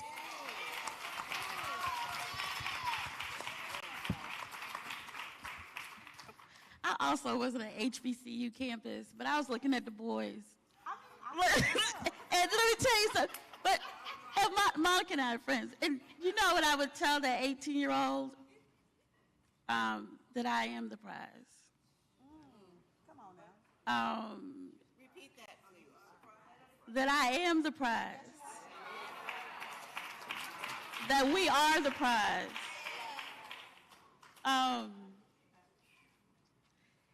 And not to get stuck in that cycle of trying to unpack things I couldn't understand. Yes.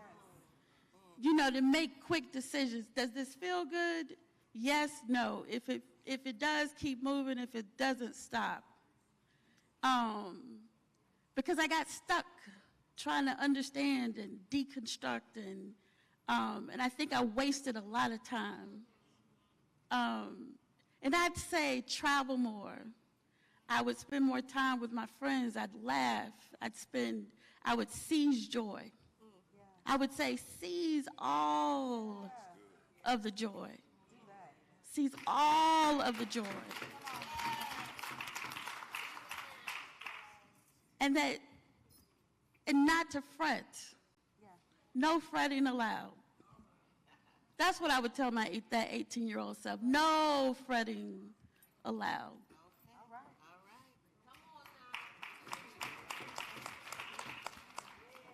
I would tell 18-year-olds today that when you enter into that room and you see that you're the youngest person there, those people are usually faking it. They're all faking it. They are faking that they belong. They are faking that they have more knowledge than you. It's all a lie. And as we all know, we frequently show up in spaces where we've done more work. We have actually done the research. And we know the answers to the questions that we're asking them before we ask them. So it's all a lie. And I think that every once in a while we need to remember that. And quite frankly, we need to remember that here in this room too. I think for me, it would be to take the time to find your real people. I feel like when I was 18, I was trying to find people, and people who weren't really my people, but trying to make it work. Maybe this is enough. Maybe this is all that I deserve or all that I have. And it wasn't until I went to an HBCU law school that I really found my people and said, these are my people. Here you are. You're beautiful. Here all of you are. And it wasn't until then that I really found community. And I still am, those are my people today. Those are still my people today. So take the time to find your real people, particularly in the age of social media.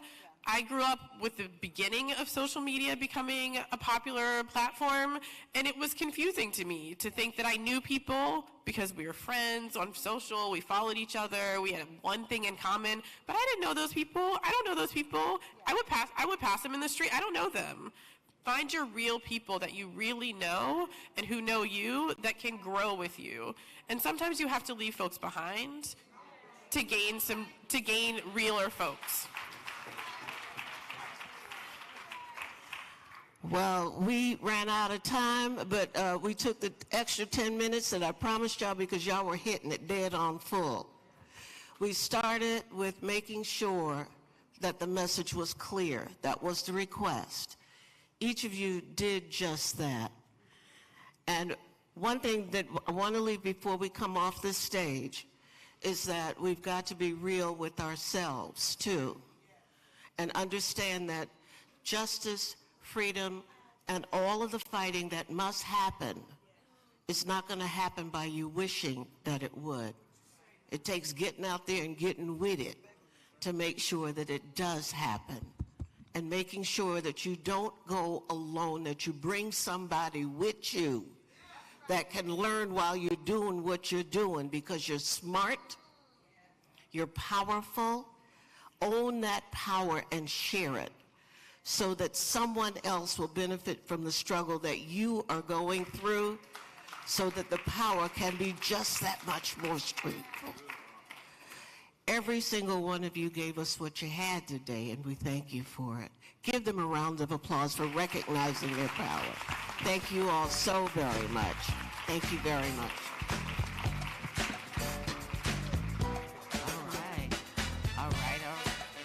All right. Good? Hear me? Come on, y'all. You got to take this picture, and we'll be off the stage in a second. All right. A round of applause as they are going to do a photo shop. Did you enjoy that? If you learned something, tell the sister next to you, I learned something, girl. Yes. I learned something, sis. All right. Y'all feeling all right? All right. If you can hear my voice and you're feeling all right, just clap your hand one time. One time. Okay. If you can hear my voice and you're feeling good and the content is good, clap your hand 2 times. All right. If you're feeling good and you learned something and you're going to take something away in terms of an action, clap your hands 3 times. All right, that's good, that's good, that's good. All right, so we're going to move on to our next flash panel. And this one, as the 2 prior, are sure to be valuable, insightful, helpful, useful in moving along in your journey and in your leadership.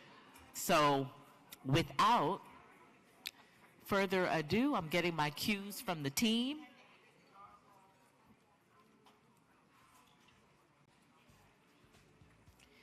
All right. All right, so it's Owning Our Power, Table 3. Say Power Table. Power Table 3. One more time, Power Table 3. And it is preserving our history, public education, and access to higher ed. I'm going to invite our moderator, and in this order, I'm going to have all of the presenters come to the stage. Monica Presley, she is the host. Monique, I know Monique. Monique Presley, host of Make It Make Sense. Say Make It Make Sense. We're going to invite her to the stage, followed by the president and CEO of NCNW, Reverend Siobhan Arline Bradley. Yes, followed by Sisters Lead, Sisters Vote President Holly Holliday. Round of applause. As well as National Partnership for Women and Families President Jocelyn Fry. Jocelyn. Okay. And then followed by, come on ladies, make your way to the stage. Get on up. National Action Network Youth Huddle, the Director of Religious Affairs at National Action Network, Trudy Grant. And so a round of applause for all of the speakers and the presenters who are going to join us here on stage for Power Table number 3. All right. A round of applause as they come. A round of applause. Clap for them. All right.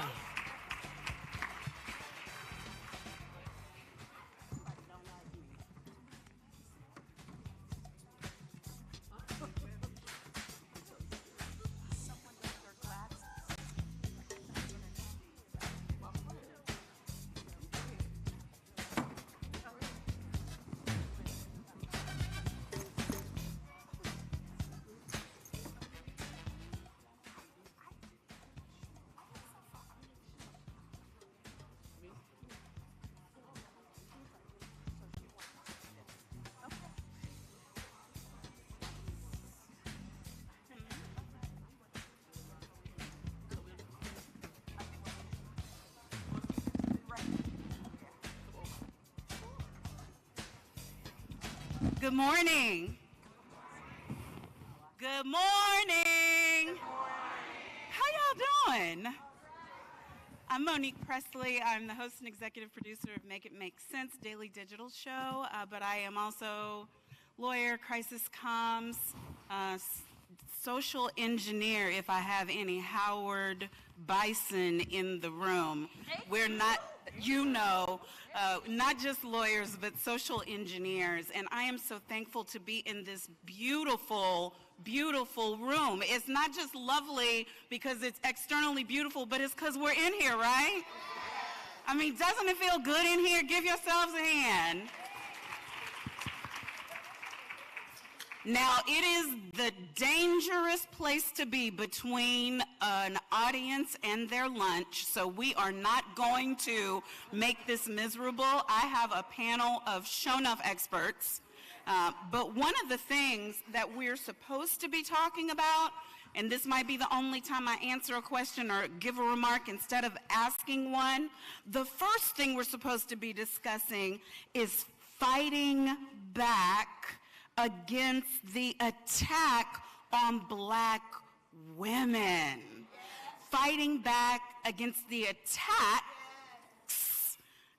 on Black women. And you know, I saw some news when I was on the way over here. I was in a prior program when I got the news that one of those attacks against Black women was unsuccessful, and that District Attorney Bonnie Willis will remain on the case to prosecute Donald Trump. We can clap.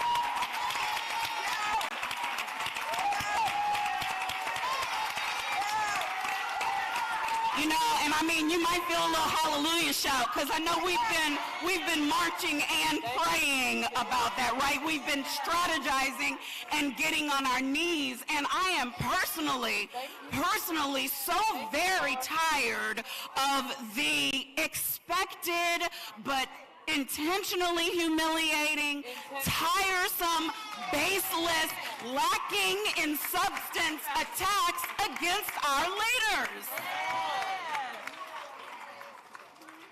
Okay, and Melanie says that that's a dance break. DJ, can we dance? Can we have a little music and get up and celebrate for our sister, D.A. Bonnie Willis? Yeah, a little bit. Everybody get up. Oh, yeah, I like that.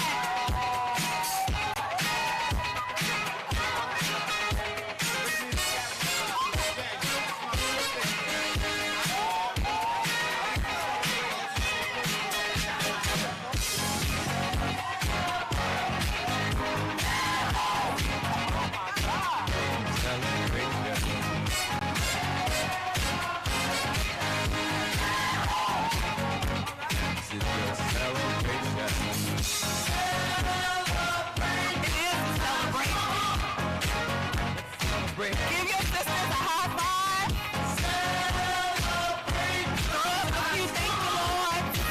Let's celebrate. There's a party going on right here. A celebration to last throughout the year. Okay, 20 seconds. Good times. Get to that dance in. We gon' celebrate your party with you. 10 seconds. For the party break. Let's all celebrate and have a good time. 5, 4, 3, 2, 1. Woo!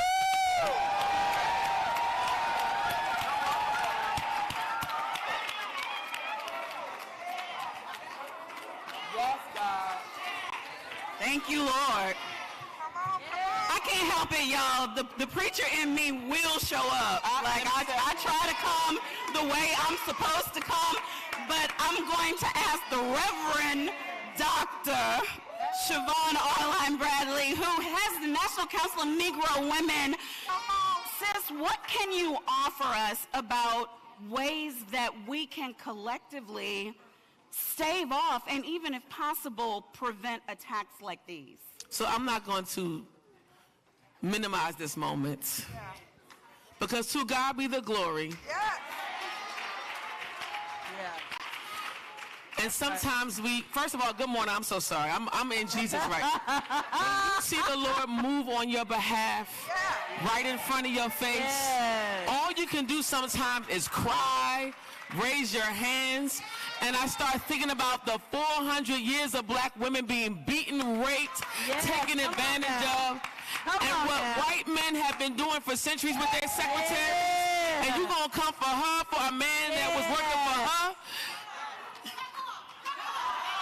Come on, Savon, come on.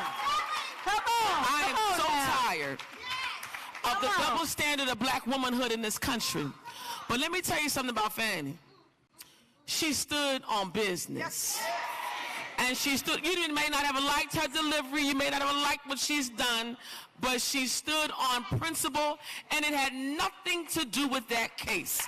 You may not have agreed with how she moved, but she moved on the justice side. And so I am going to answer your question, but I am not going to limit the moment for the Lord to get praise for what he has absolutely done again.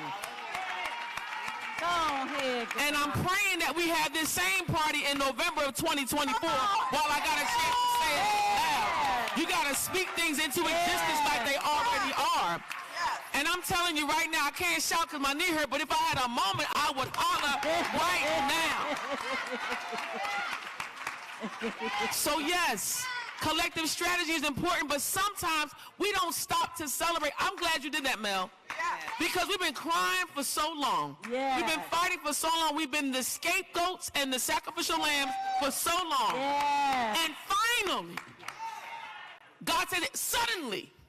He will do it that way for you. So in the suddenly moments, we just bless God for suddenly showing up again. And I suspect suddenly it's going to be the lot for our people. So amen. Let me be dignified. Good morning, everyone. It's so good to see you all today. Giving honor to God. I'm in a moment. I got to preach on Sunday, and I'm going to give you context for it. But for I know the plans I have for you is what God says. Plans to prosper you and not harm you.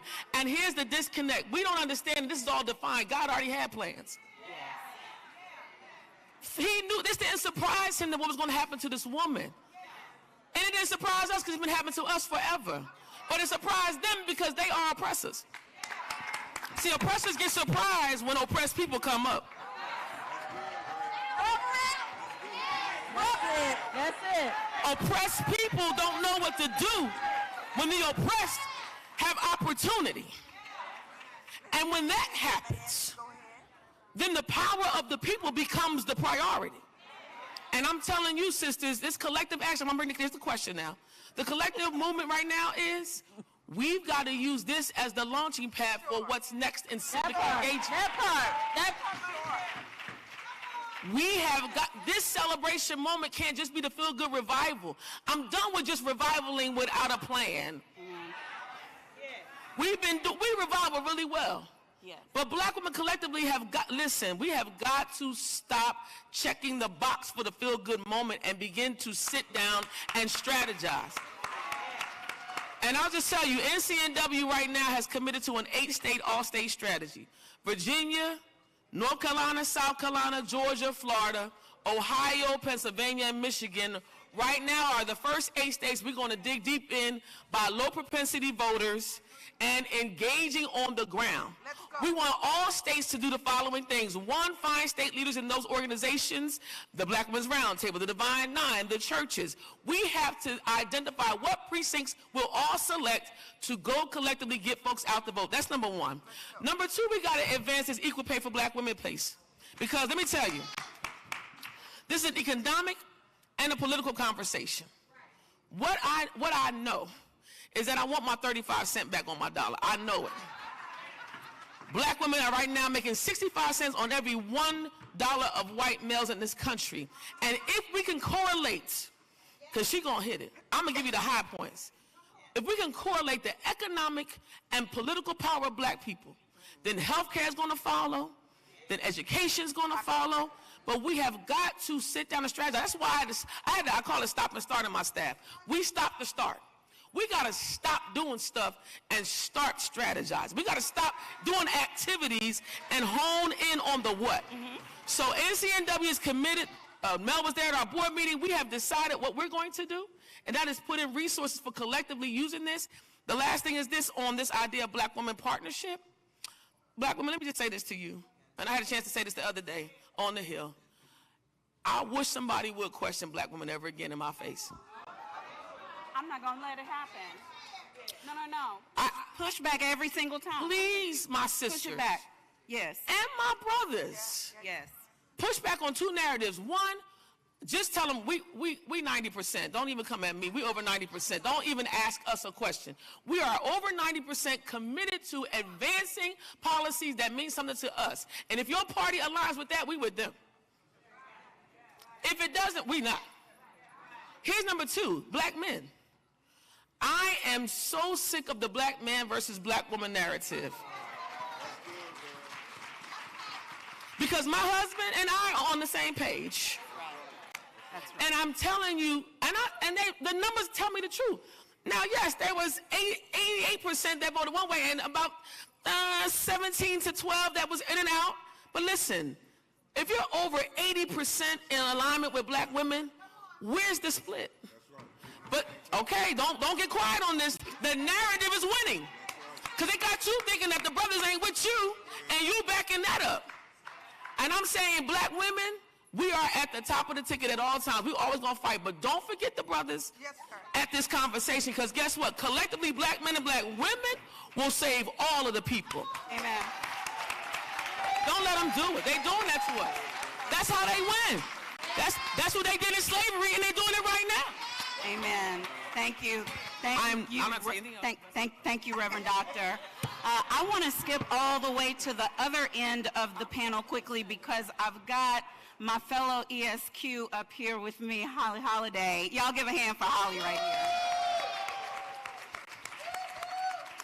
One of the things that I think is important, and I think this big celebratory announcement this morning, when people actually read the judge's opinion, Holly, they're going to see how hard it is, even when the answer is plain, for the majority to bend its will and actually do the right thing. Like he had to struggle through 23 pages to say what could have been said in one.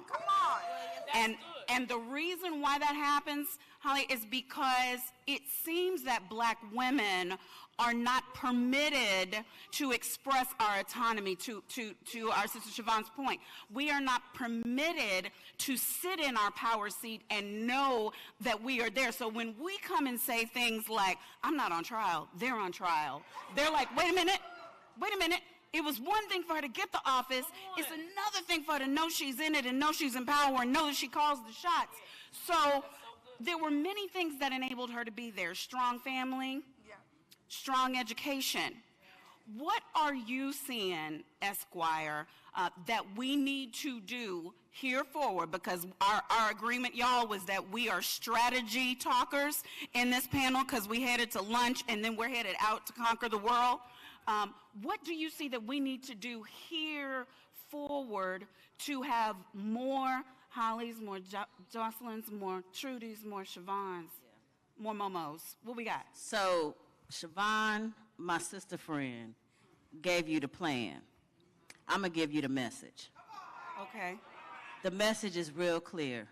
Tell the truth. That's good. Yes. The message is tell the truth. What Fani did, let me tell you something, because you mentioned the ESQ, so I'm going to put that hat on real quick. She wasn't supposed to testify. They did not want her on the stand. She was back. She wasn't even dressed right. She wasn't ready for camera. She was back in her office, watching it on TV like the rest of us, and the things that she heard and she said on the stand was what? Lies. What brought her to the stand? She needed to tell the truth. She needed to go on record and tell the truth. That's what we need to do. As Sisters Lead, Sisters Vote, we call it the clap back. Clap back, get the facts. You know how they coming at us? They giving us bad information. Some of y'all are repeating it. Stop it. What we really need you to do is tell the truth. You want to know why we fighting this public education stuff, this affirmative action, all blah, blah, blah, blah, blah, blah? Because we are not telling the truth. Second point, we got to create a safe space for all the allies that really want to be with us. We got to protect them when they come out and support us. When the antis go after them and say, you discriminating against us, non-melanin people, we need to say, no, you are repairing us. We need to say, this world has done us wrong. We have reparations not because we are special, but because they have done us wrong. In legal terms, it's called a remedy. They found a harm, and the harm has a remedy. And the remedy is equity. Tell the truth. That's so good, Holly. That's so good, Holly. Yes. Tell the truth. And I got to tell you, I see our resident economist coming up here. It's about to get even spicier now. Would you all welcome Dr. Julianne Malveaux to the stage, please?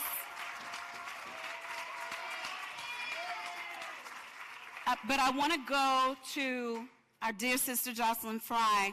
We are seeing unprecedented attacks on education. They do not want, and anytime I say they, y'all, I'm not talking white or black or brown or blue. I am talking about power structure versus those who are coming for it. I am talking about those who have become comfortable in the status quo, not even because it benefits them, but just because they have a majority.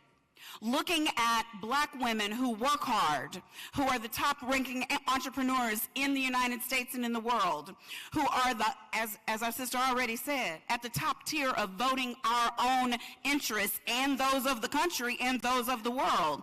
So when you see what we have been able to do with education, it seems clear the strategy is to keep us from it. What is it that we need to be doing here forward in order to counter that attack? Well, first of all, good morning, and it's great to be here on this panel. You know, Siobhan had the plan, Holly had the message, and so the other thing that we need to come with is the facts, right, and the research. And part of the reason that they go after education is because when you actually dig in and pull out the data and the information, you can push back against an empty rhetorical narrative. And there's a reason why they're trying to change how we teach history. They're trying to diminish and render sort of irrelevant, sort of digging into intersectionality and critical race theory, you know, trying to make all of those sort of bad words and things to do because they understand, they know the story. Right, like I think that the myth is somehow they don't understand what our history is. They understand our history, and so they don't want it taught because they understand that it takes you exactly to the solutions that we're talking about. And this is not the moment to pull back. What we're seeing in the wake of the affirmative action decisions is that we're seeing a lot of people pull back. We see that in not only education, but we see it in the business sector, in employment. We see it everywhere, you know, and it's not just around race, it's around gender. I've had people say to me, well, you know, I can't do this women's STEM program. They're suing the Fearless Fund. They're suing in San Francisco a black maternal health program, right? Like this is all by design. Like they threw a bomb out there and it was enough to enable and empower these folks who really want to pull back so that they can tell their own story. So in that moment, what we have to be able to come back with is facts, the figures, the data that Siobhan talked about, what we know to be true. If you look at black mothers in this country, more than 80% of them are breadwinners in their families. That means that they are either the sole, primary, or co-breadwinner. in addition to earning, basically 35 cents approximately less than their white male counterparts. They earn less than their white female counterparts. Yeah. They earn less than their black male counterparts. But the other thing that we hear, they have the highest unemployment, but yet they also have the highest labor force participation. Mm-hmm. The narrative about black women is often counter to the actual facts. I tell people this economy was built on the backs of black women. But what can we trust for the facts? Because we are in the age of misinformation, disinformation, flat out lies. Where would you go for your facts? I go exactly to people like Julianne Malveaux. I go precisely to these people who they're trying to derail, mm-hmm. right? Like these are the reality. This is why they're going at schools, the professors, the economists. There are amazing black women who can tell you the facts. You can, I could list all the people who are in economics, who are in education, who are in employment, who are lawyers, who are doctors, who can talk about black maternal health disparities. Those folks are doing the work and the research, and some of our partners, right? And it is no accident that this is happening, not only, in this particular moment. This is also, I think Tamika Mallory yesterday talked about it's all connected. Some of this is rooted in what happened post-George Floyd. Yeah. Because in the wake of George Floyd, what you had is a lot of folks having to come to the table recognizing this is not about one person. This is about a system that was constructed not to work for us, to keep us in place, Amen. To hold people down, to discriminate.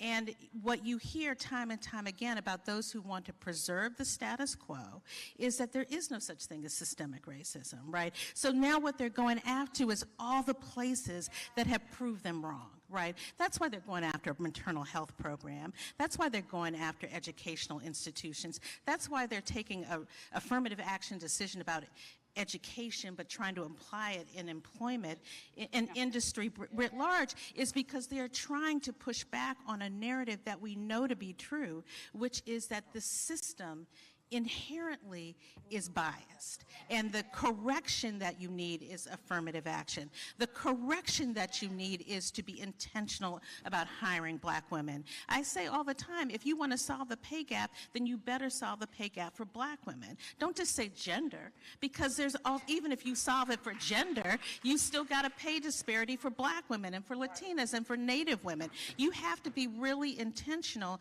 and intersectional about correcting the problems that we face, and you have to start with an understanding that the status quo, our economy, if you just do what you've always done, you're not fixing it, because it was never meant to work that way.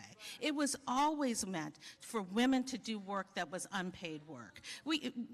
Black women have been working since the moment their feet hit the shores of this country, but they have always been undervalued. They have always been underpaid. For a while, they weren't paid at all. Our economy works that way, and the only way that we correct it is to be intentional about it and bring the facts to the table. So you have to be able to tell that story. You can't just talk rhetoric. You have to talk facts. You have to push back. You need somebody like Julianne Malveaux who challenges a status quo, an economic status quo, that often wants to leave women to the end.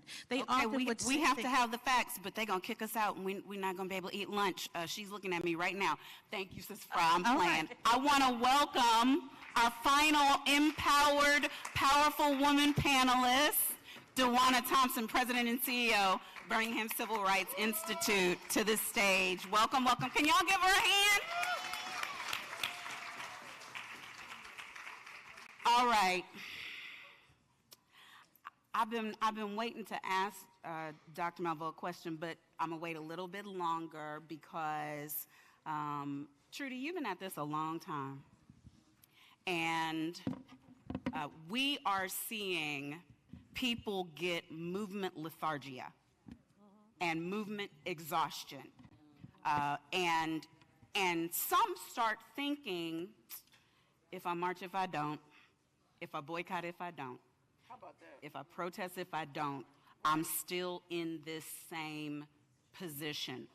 What is our answer from here forward for why it is just as necessary for us to be handling ourselves in business as it is for us to be showing up for civic and social engagement? I think Thank you so much. Again, I'm Trudy Grant. I'm from the National Action Network under the leadership of the Reverend Al Sharpton. My thing is for you, thank you. Remember your why. Remember your why. And then the what and the how will follow. If you remember why you're doing this, if you look at your children, your grandchildren, your family, your friends, remember your why and the how and the what will follow. That's my message to you. I remember my why because I have 2 children at home. I have a black male son that I remember my why. When I look at what the world is doing to the black man, that's my why. That's my why. I have a daughter who is a nurse. That's my why. I have a grandson, 2 grandsons. That's my why. That wakes me up, that makes my mind go, that makes me strategize, that makes me come to things like this, to glean and to learn and to remember our why. Put your passion behind your why. Let it resonate. Let your light shine. Y'all know I'm the choir director for BWR. Let your light shine. And as you do that and you remember your why, you will change the world. Remember your why. So, Dr. J, here we are. I want to thank you first because maybe it's been a year ago now, you came on my show and you helped us understand smart girl economic stuff the way that you do. And I said, but they're saying there's going to be a recession. They're saying there's going to be a recession. Is there going to be a recession? And she says, typical Dr. Malveaux fashion, well, we won't know that we're in a recession until we're already in it because you have to. And you remember you explained to me how the markers aren't, is it 2 terms afterward? I'm trying to figure out what kind of learner I am before you know you're in one. But thankfully, we didn't go into one. And I'm hearing people say that the United States is the economy that is the envy of all the world. I'm hearing people say it and back it up with data. But when I go into my hair salon, the women in there and my stylist, who's my ear to the street, she said, but Mo, no. I mean, it's because our economy's in the toilet, Mo. I mean, people don't feel like they have anything. They're not making money, and these are my clients who have good jobs and run businesses, and they're all struggling, Mo. And I said, but the economy's doing better. And she said, prove it. What do we do, Dr. Malveaux, first, to communicate the message, if we should be communicating the message, that it is better so, to Jocelyn's point, we have the facts, but then what should this country be doing so that the better economy that the world envies touches these black women? That is the question of the hour, and thank you for it. The macro economy, the big picture, is doing very well. We had 9% inflation a year and a half ago. Now we're down to 3%. However, if you are going to the grocery store, 3% is too much. And you're remembering, and plus food inflation has been 25% in the past 4 years. That idiot white man who said, let them eat flakes, have cereal for dinner, cereal is up 27%.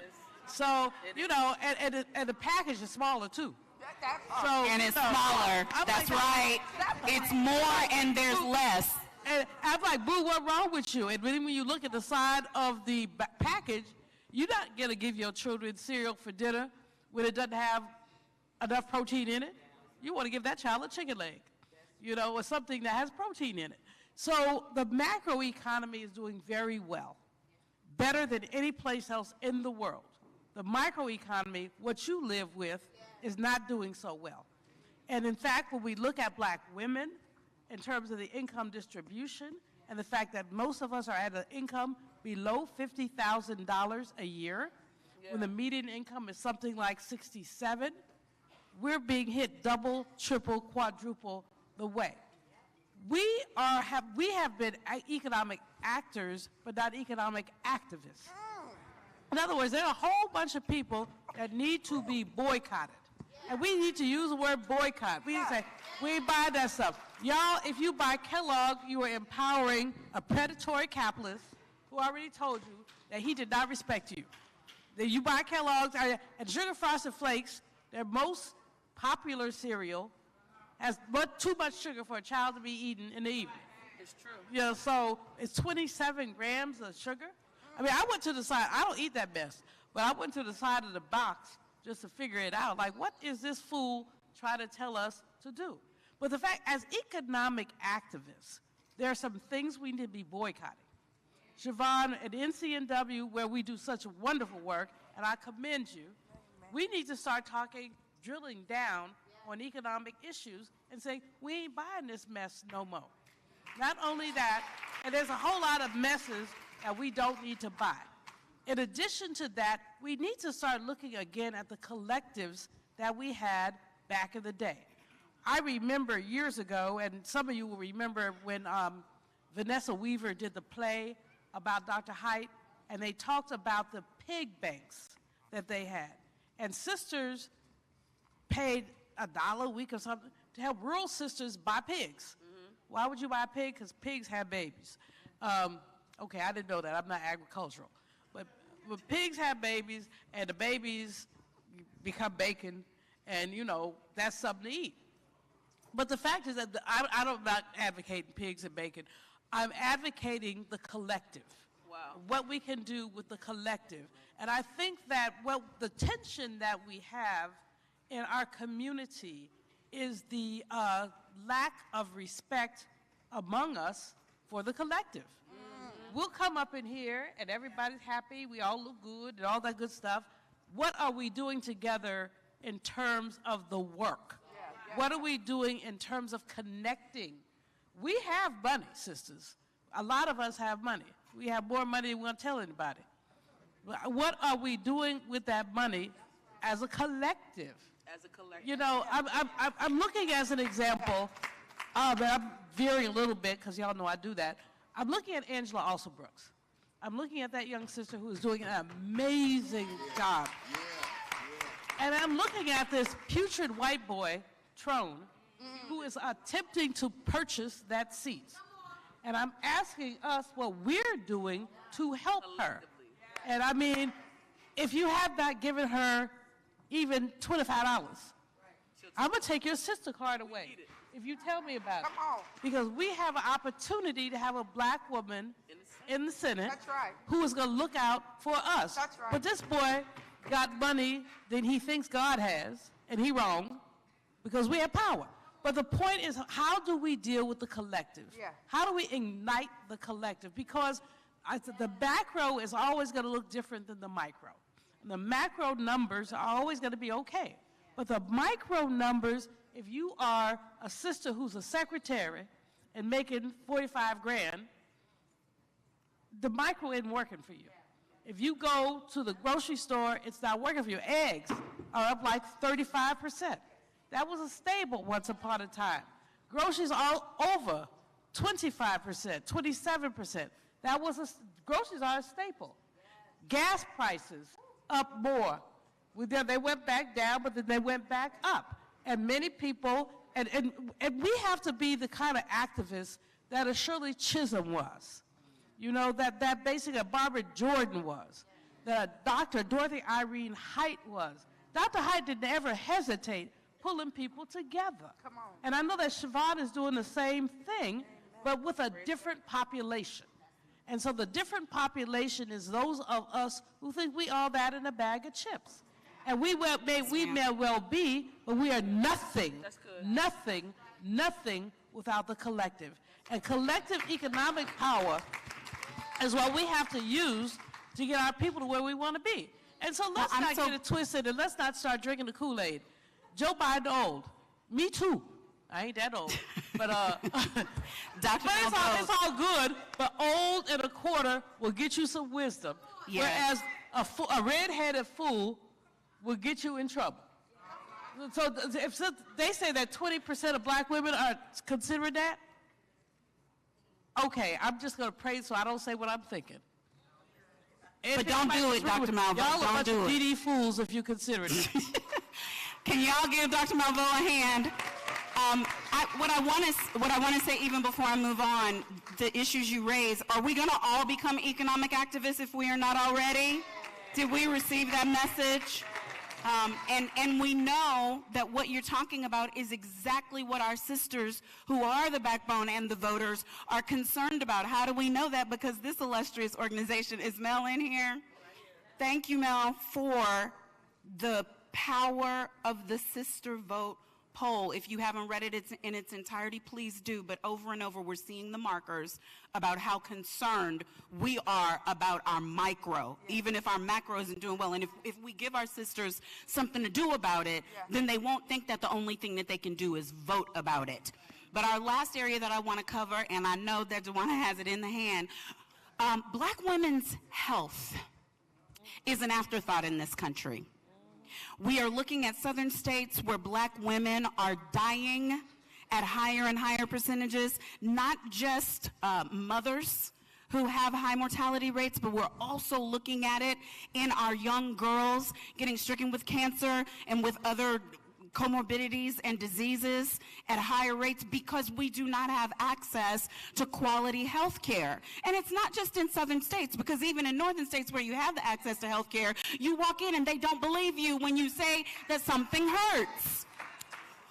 What is it, because we're doing marching orders, what is it that we can do from here forward in order to raise awareness if necessary and bring about change in that area? Well, quickly, because I know we're on a time schedule. I know Ms. Melanie don't play. First of all, thank you for having me, but there are a couple of things that we can do. Number one, we have to support organizations like the Student National Medical Association and the American Medical Association to ensure that there are more women in the pipeline, more black women in the pipeline to be healthcare professionals. We need to professionalize and understand that doulas are necessary, that women that they are your support system. We have to break down the stigmas of some of our diseases so that our women will actually ask for the care, because that's another issue that we see, is that there's stigma around some of our diseases and we're not asking for that care because we're afraid of the perception of what that disease is and what it may mean. We also need to remind ourselves that this is not the first time we've been here as women and that our bodies have been on the line as women. We have been test subjects and test tools for this country many times. And so we have to remember that we have autonomy over our bodies. We do have a responsibility to hold our elected officials accountable to that. And so our bodies being on the line in November, we need to vote for people who will vote for us and our autonomy. And so we have that responsibility. And the last thing I will say is that we absolutely need to teach young women about their bodies. Because let me explain one thing I think is important. I told my mom this the other day. I was 30 years old before I understood certain things about how my body even worked. So I couldn't even properly, I guess, advocate for myself when I went in some of these places. And it was because the conversations were not really had with me because my mother wasn't comfortable with her body. And so we have to preach body positivity as well so that we can do the work that we need to do to save ourselves. Again, we need to call out these hospitals. We need to call out these people who are making money off of our bodies.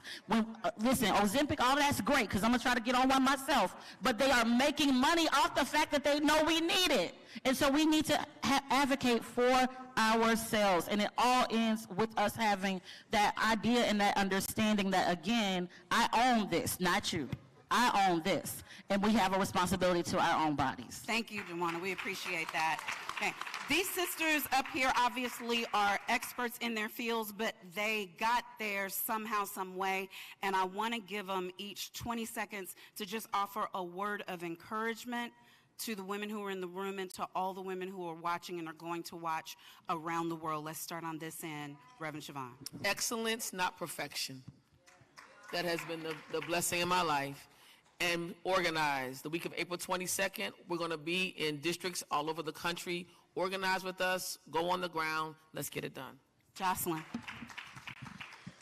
I think I would, inspired by Siobhan earlier, to say that, if you want a testimony, you're going to have a test. Don't always assume because something is happening to you, negative or otherwise, that it means for you to stop. It just means that it's preparing for you to be ready so that you can get to the future. So just be ready, and you will have the testimony at the end. Amen. Trudy. Are we each other's keepers? Yes, we are. Holly.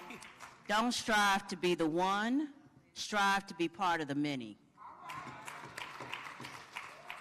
Power concedes nothing without a demand, said Frederick Douglass. It never did and it never will. Those who want freedom without agitation are like those who want the ocean without its mighty roar. You have to lean into the mighty roar. You have to be the mighty roar. They ain't gonna give you spit. They ain't gonna give us spit. We have to fight for it every step of the way. If you walk into the room and you don't see another black woman, ask the people why. Why am I the only one up in this room? Because I am not your token, I'm not your dressing. I am the one who is bringing my sisters with me. Joanna. Have an active succession plan. It can't die with you. The movement cannot die with you. Teach that next generation the power that each one of you all have. And here's my word. Do not let yourself be dumbed down. Do not let yourself shrink. Do not shrink yourself or your voice or your space for anyone at any time. There is an X in the middle of the stage of your life. You make sure you stand on it. You own your space. You own your place. You own your power. Thank you so much for having us.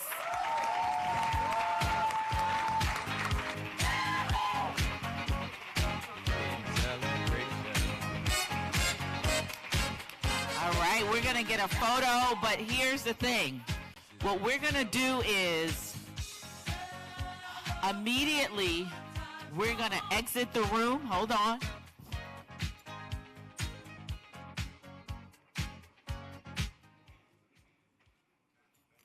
We are going to exit the room for our 30-minute break, and I'm going to ask the leaders on the stage, if you do this, if you all leave the room, they will follow for the Q&A. Y'all get that?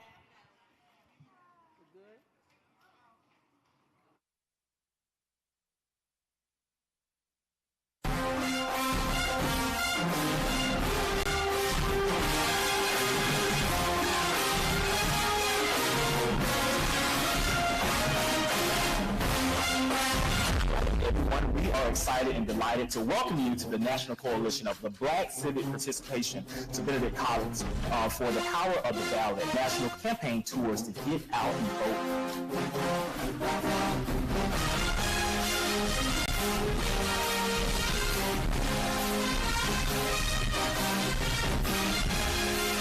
Your vote matters, because I was so happy to welcome my friend, Melanie Campbell, to this campus, who has been a warrior in the struggle to ensure voter rights across this country for years. Not just this year, not just last year, but for years has demonstrated her commitment not only to the power of the vote, but to Black people in this country. We will not be erased. And that ballot, we demand that you're not. But if we don't use it, we're being erased. Y'all, I can look at you, y'all know when I say he's going to be erased, y'all know what I'm talking about. Don't want us to have Black history. Don't want us to be able to pay for our own freedom. Don't want us to take our own money and put money into our own Black businesses. It's a lot. So I thank you so very much. I don't want to get emotional, but it's just when I look in y'all's eyes, we're going to be all right. There is nothing that gives an old woman like me the jazz to feel happy. Yeah. Like taking a look at all these young faces